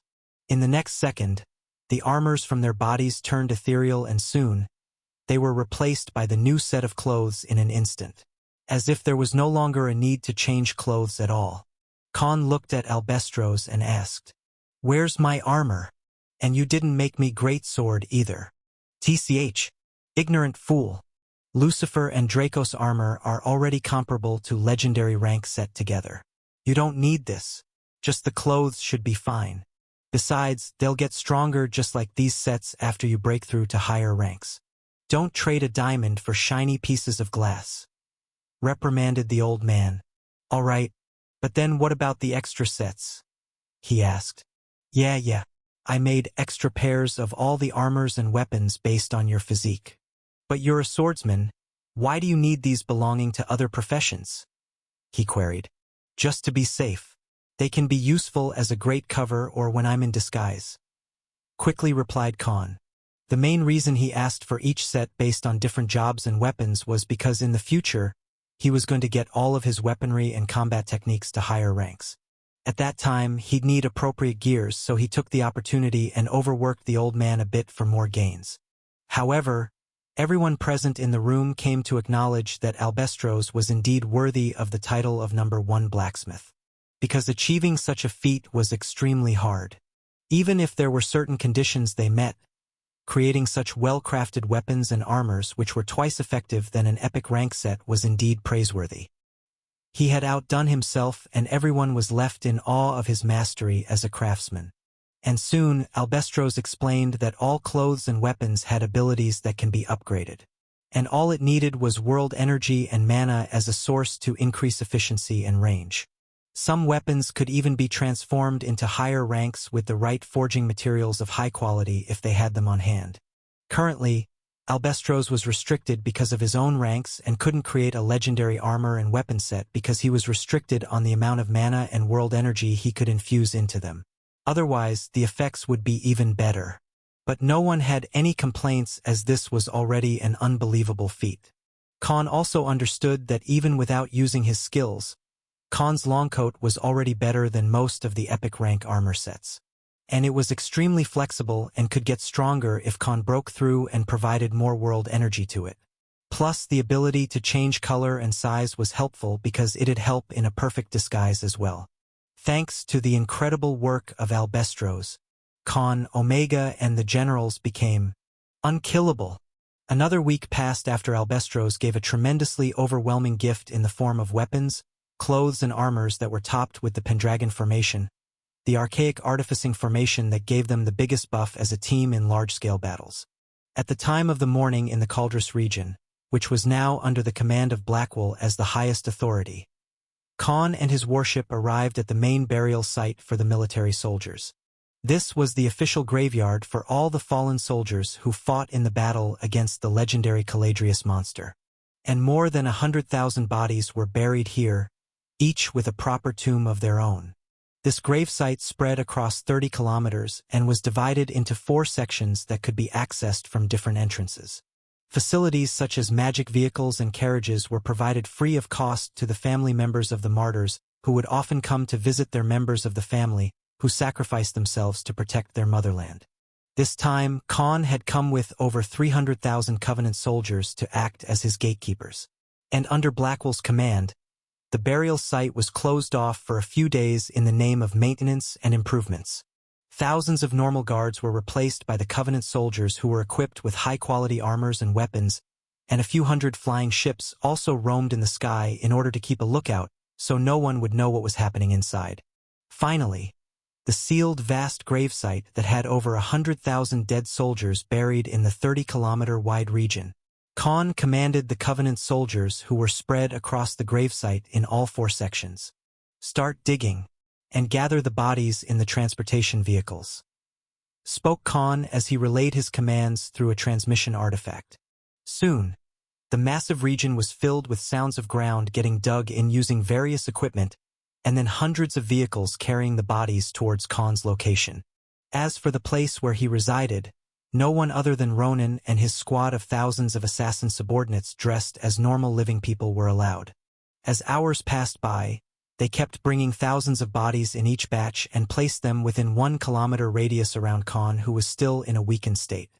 "Awaken," spoke Khan, and used the King of the Dead skill to begin synthesis divine ability and created new subordinates.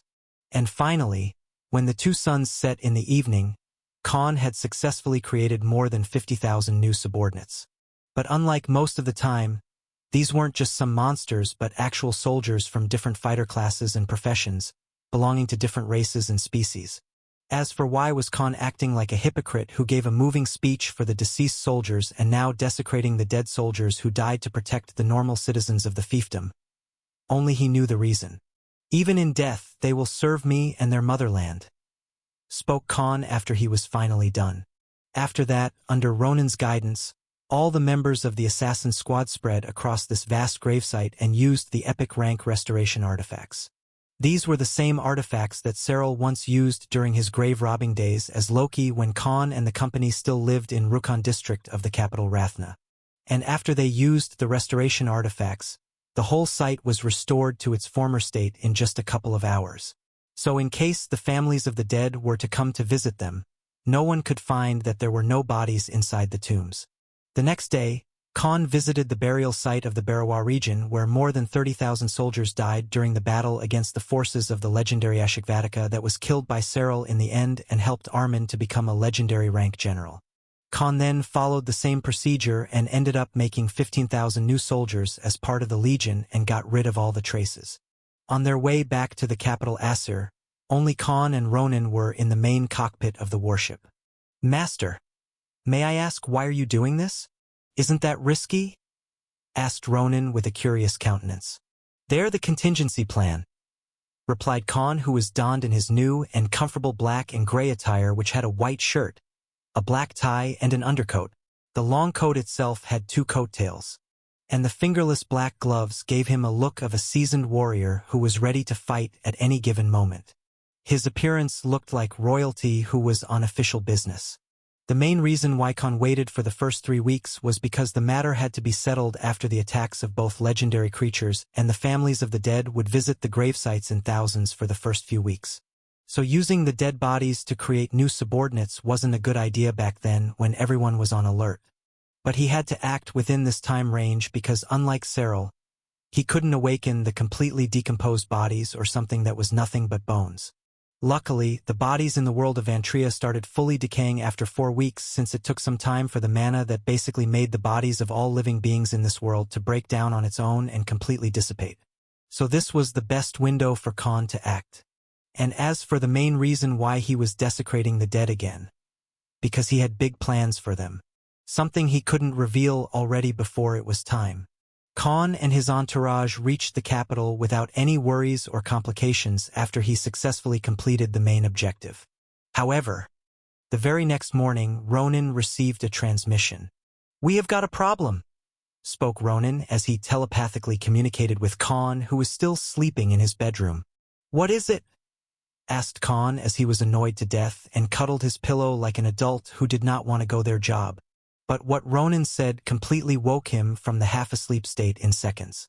"A massacre!" After Ronan informed Khan about the matter at hand, the latter was left baffled. It felt like there was no end to troubles coming their way, and he would not even have a single day of rest. "What the hell happened now?" asked Khan as he got out of the bed and quickly entered the bathroom to freshen up. Given the sound of matter at hand, he felt like soon he'd not even get a moment of rest. It's the Barawa region again. And this time, the site in discussion is the border itself. Just 20 kilometers close to the place where Cyril killed the Ashikvatika, there was another battle last night. And a squadron of 20,000 soldiers was ambushed by more than 50,000 forest monsters. However, all of them were killed until the other squadrons came to look for them. Reported Ronan. Khan had his eyes wide open after hearing the report. What the hell? How's that possible? They were too close to the military outposts, and I'm sure they must have had the tools to ask for reinforcements as well. Are those dumbfucks sleeping instead of guarding the border? Exclaimed Khan in an enraged tone. Just yesterday he was there to visit, more like harvest bodies in a different part of this region. But that very night after he had returned to Asir, was another battle that led to 20,000 more deaths. To Khan, this was going to be a detrimental issue because not too long ago over 30,000 soldiers had already died on the same border. And with this new death count, the number added to 50,000 in total. After 4 hours, Khan, Ronan and Jugram arrived at the main military headquarters close to the outposts. Since this matter involved military affairs, the Hell Berserker general who controlled this sector as the main figurehead also tagged along. Commander Chetuk, the semi-saint centaur knight who guarded this region, met Khan after his arrival. "What the hell were you doing? This massacre happened within the 50 kilometers range of your borders. How the hell am I going to explain this to people?" shouted Khan as he released his deathly aura on the semi-saint. The latter had goosebumps all over his body and shivered in fear, yet he mustered up the courage and spoke. "My lord, as I reported to Sir Ronan already, more than 50,000 monsters suddenly attacked a squadron of soldiers who were guarding the entrance of the hotspot at night through the forested region as you ordered us back then. Apart from a few hundred rest of the 20,000 armed and well-equipped soldiers still died in this ambush. But the most disturbing part is that we didn't even receive a distress signal or any sort of message at all despite having all the equipment and artifacts needed for it," iterated the commander. "But surprisingly, I just received word that the news of this attack, which isn't even known to other outposts, is spreading too fast in our main cities and towns. It's like we have a mole in our ranks," he said in a jittery tone. "Bloody hell," cursed Khan. After that, Khan and Ronan went to the battlefield that was surrounded by thousands of soldiers. Too many dead bodies spread across the region, and there were also the same types of monster species who attacked during the battle against Ashikvatika. Khan had a confused expression on his face at the moment. Cyril already killed the legendary rank monster, so these many numbers suddenly gathering and attacking the soldiers patrolling the border shouldn't be possible, thought Khan. Because all these monsters who died during the battle with the squadron belonged to different species, and no way would they be able to communicate with each other unless controlled by something or someone like in the previous battle. Khan then quickly activated Hunter's Intent and all of his newly gained skills that could help him in detecting the clues, examining the terrain, and finding any oddities. After spending an hour exploring the various sections of this wide battlefield, Khan noticed that there was indeed a clash on a big scale. But there was one odd thing. that all of the monster groups didn't come from a single direction. Rather, they came from 3 different directions based on the footprints away from the battlefield. Khan then gave Ronan a look. The next moment Ronan disappeared from the spot. Seal the area. No one is allowed to come here without my permission. No one, commanded Khan. Commander Chetuk then followed the orders and soon, the military sealed all entrances and access paths to this region. Khan returned to the main military headquarters situated in the closest city. But by the evening, Omega sent him a message. Master, the news of the recent attack and the death of soldiers has spread across the entire fiefdom. Some say that our entire security was a joke. That it's your incompetence that led to the monster getting away last time. And now, all these soldiers dying despite you having promised to take necessary measures is also your fault. Even with the underworld in our control, we were not able to smother the news. From what I gathered using our people from 7 deadly sins, those who spread this information in all the main cities and towns of the fiefdom do not originate from here. And most of them are from the capital. He reported. But for the incident that should be secret even to many military soldiers and the government, it's as if, he said, but before he could continue, Khan interjected. It's as if they already knew what was going to happen, because by no means would anyone be ready to spread such news among more than 200 million people so quickly. Spoke Khan with a shocked expression. It's as if this whole massacre of the soldiers itself, said Khan as he spoke in a grim tone. All of it was planned. The next day, news about the massacre spread like wildfire across not just the Verlassen fiefdom, but the entire Rocco's empire. And many rumors about Khan's incompetent management as well as hollow promises become the topic of everyone's attention. And as a consequence of the public outrage, many cities and towns had public causing a riot while demanding answers from the officials. Even the Covenant soldiers who maintained law enforcement had to step in and use violence against the crowd to stop them from destroying public properties and burning goods and transport vehicles under the pretext of this revolt. Khan, who still resided in the main military headquarters of the Barawa region since yesterday, was receiving reports after reports about these incidents throughout the Verlassen fiefdom. Despite having absolute control over the fiefdom in every aspect, he had failed to predict and even control the situation, and things got out of hand before he could come up with a proper strategy. Even the riots that were consequently happening seemed like well-organized and pre-planned incidents given how suddenly hundreds of thousands of citizens gathered together and were causing chaos. Something like that could not be done on a fluke and needed a lot of money and resources to carry on effectively. It was as if the massacre of the soldiers was already set into motion from weeks ahead. But if Khan decided to put the crowd creating the disturbances behind the bars to maintain the public order, he was certain that even doing it would only add fuel to the fire and will be blown out of proportion. His hidden enemies were already 10 steps ahead and properly had contingency plans of their own. And if Khan reacted impulsively, his entire rule would fall apart as he would soon be labeled as nothing but a merciless tyrant. Swaying the opinion of the public was as easy as making a toddler believe that Santa was real. So Khan was currently walking on the thin edge of the sword. One wrong move and he'd bleed to death. And the worst part of it all was that he had no strategy to counterattack the situation at hand either. Finally, at the time of the noon, "Master, I'm done on my end," spoke Ronan after he suddenly appeared in the main office where Khan was seated across a large table. The following moment, he pointed his fist towards the vacant space in the middle of the large room and released something out of his space rings. Thud! Clang! One after another, big blocks of metallic boxes came out of the space ring, and soon, a heap of these objects formed in front of the duo. These are... Yes, Master. All of these are rare rank isolation artifacts. And most importantly, they're part of a massive formation, spoke Ronan as he started at hundreds of isolation artifacts placed in the middle. And not only that, these are used by adventurers and professional hunters to trap large groups of monsters, explained the rogue general. What else did you find? Asked Khan. Thousands of the assassins from my group searched the inner regions of the forest. And we know one thing for sure. All of the monster groups were attacked by someone very strong and then led toward the squadron stationed in that area.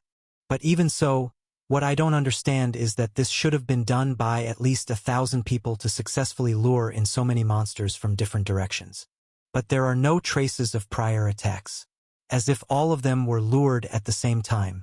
And in all three directions we found a similar type of destruction caused by exactly the same patterns of attack skills left on trees, ground, and some boulders. Revealed Ronan. Khan then gave a thoughtful expression, and after a minute of thinking, he spoke again. It is possible if the instigator used teleportation scrolls that have a range of a few hundred kilometers. Since the distance between these monster groups is less than 100 kilometers, it's possible to quickly teleport back to back and lead them by the nose at the same time.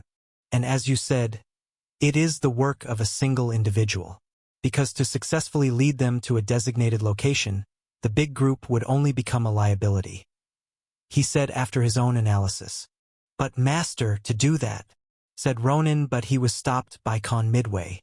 Let's not jump to conclusions. We can't blame anyone without a thorough investigation. As things stand, any false accusation would only bring more trouble for me. He iterated. And as for these isolation artifacts, it explains why the more than 20,000 soldiers couldn't even send a distress signal or ask for reinforcements. They were already isolated from the outside world before the monsters even attacked. Hence, they couldn't inform anyone, and no one also heard the noises from the battlefield. Someone meticulously led them to their deaths, said Khan as he clasped his palms and placed his chin on them. Still, the monsters were most likely to fight among themselves first, given how they're driven by instincts.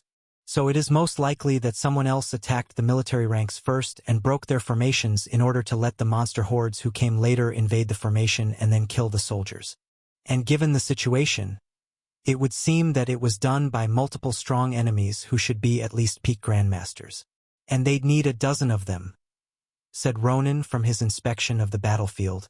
You're right, but all the peak grandmasters in the fiefdom are all accounted for. And we didn't have any visitors from outside of the fiefdom either. Otherwise, we would have found it out one way or another, since this is our turf. So the attacker must be someone who was already present here and then acted at the right time. Spoke Khan as he hypothesized. I agree. Besides, given how the spread of the news and the reaction of the citizens is oddly extreme, I feel like there is a big force behind this incident, and resourceful as well as experienced enough to execute it right under our noses, said Ronan, as he too was now familiar with politics and espionage tactics because of the books he often read in free time.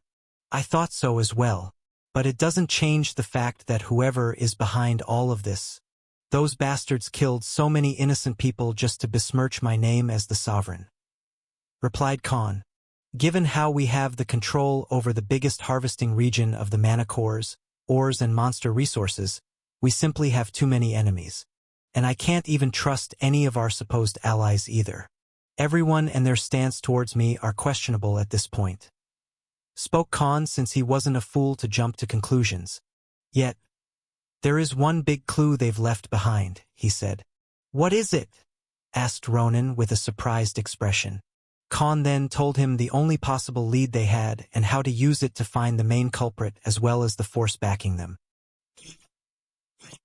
1 week later, the situation regarding the happenings of the massacre of soldiers had worsened in the past few days. The number of people who were voicing their opinions against Khan and his entire management from all the sectors of the government and military kept rising by millions with each passing day. The once savior and the benevolent sovereign had become the most hated person throughout the Verlassen fiefdom and the rest of the Rakos Empire. Public opinion about Khan had plummeted drastically, and almost the whole situation became the hot topic of everyone's day-to-day life.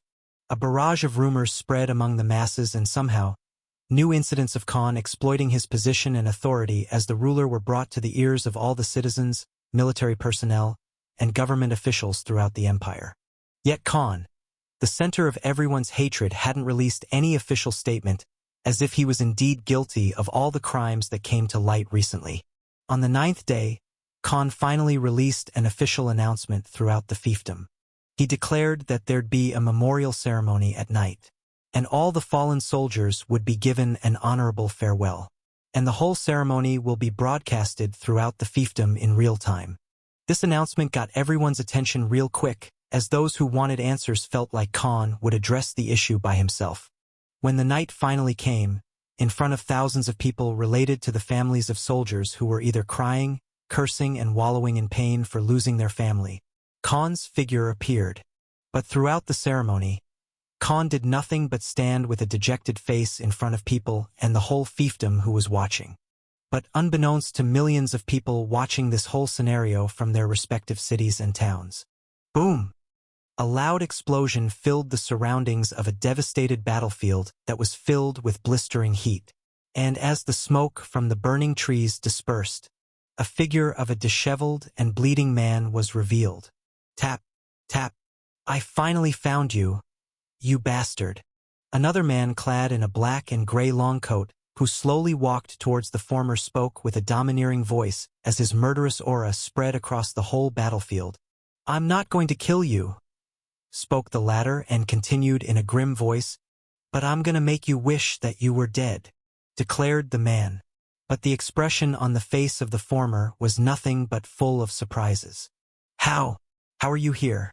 I saw you at the center of the memorial ceremony just a few minutes ago, he said while wiping off blood from his mouth with whatever strength he had left in his body. The man in black and gray long coat, aka Con Salvatore, looked at the culprit of the incident regarding the massacre of 20,000 soldiers.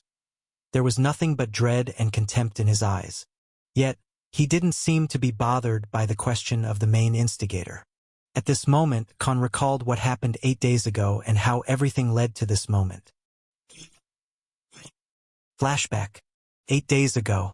While Khan and Ronan were discussing, Jugram was in charge of dealing with the aftermath of the massacre and had thousands of people under him sort out the dead bodies and carry them to the mortuary.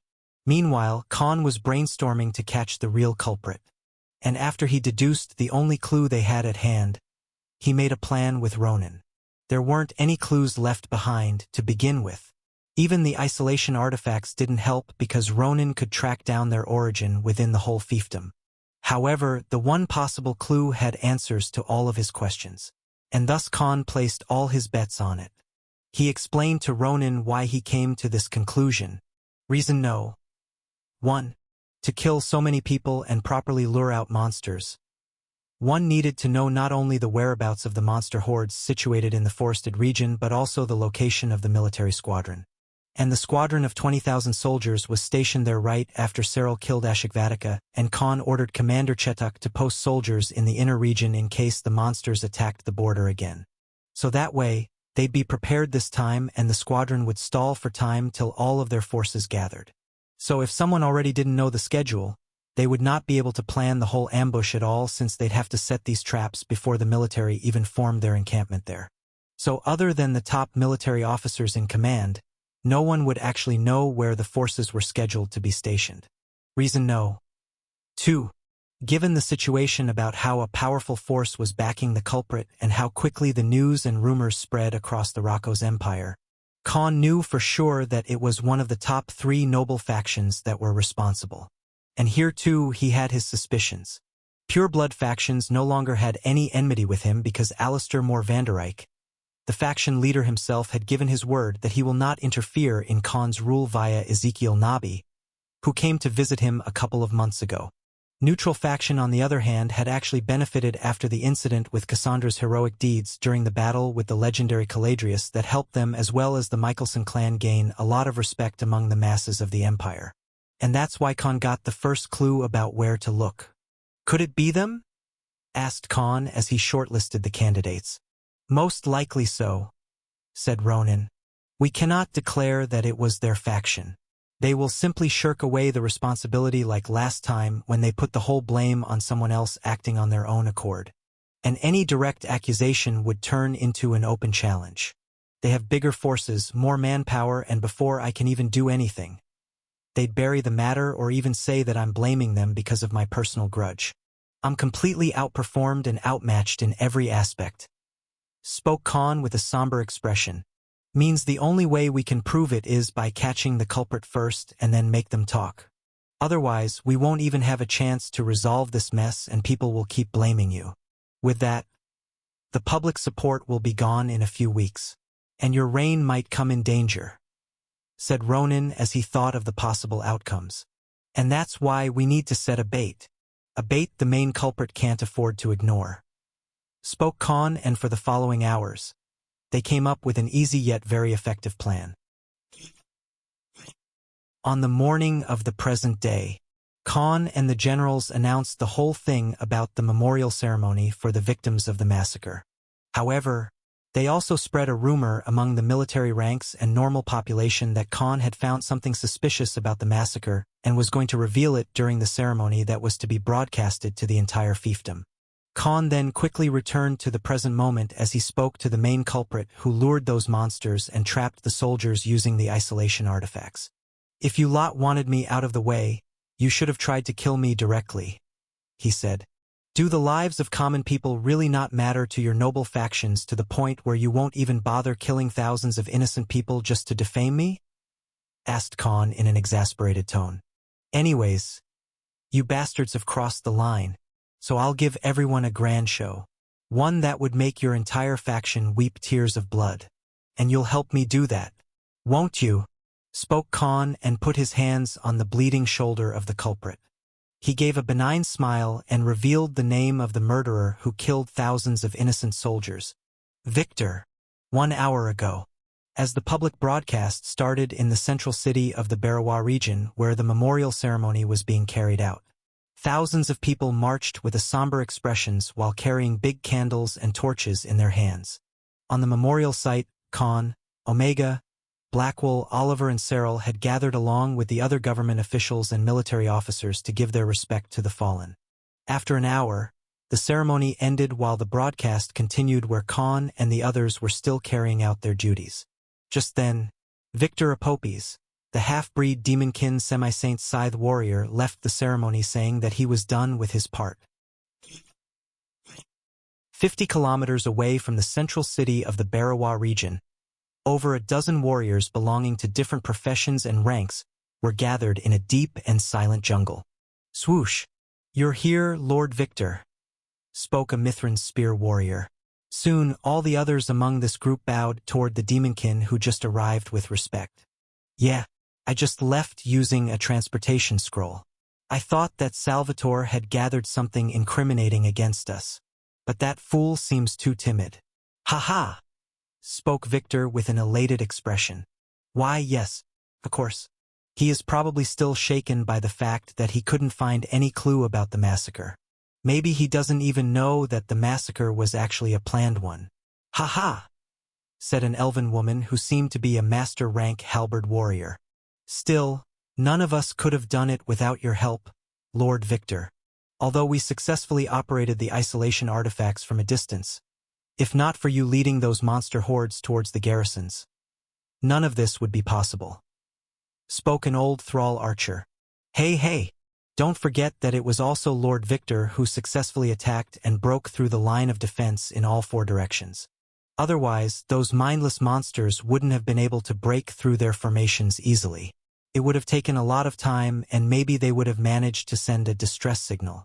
It is all thanks to our powerful Lord Victor that we successfully managed to carry out the operation," said a wolfkin mage amongst the group as he was doing a great job at bootlicking. Victor, on the other hand, had a prideful expression on his face, as if this was something praiseworthy. "Ha! That low-life commoner bastard was acting all tough and mighty because he won the competition. He dared to disrespect me on several occasions. This shall teach him a lesson," said Victor with a tone full of disdain. "That peasants like them live only to serve the powerful.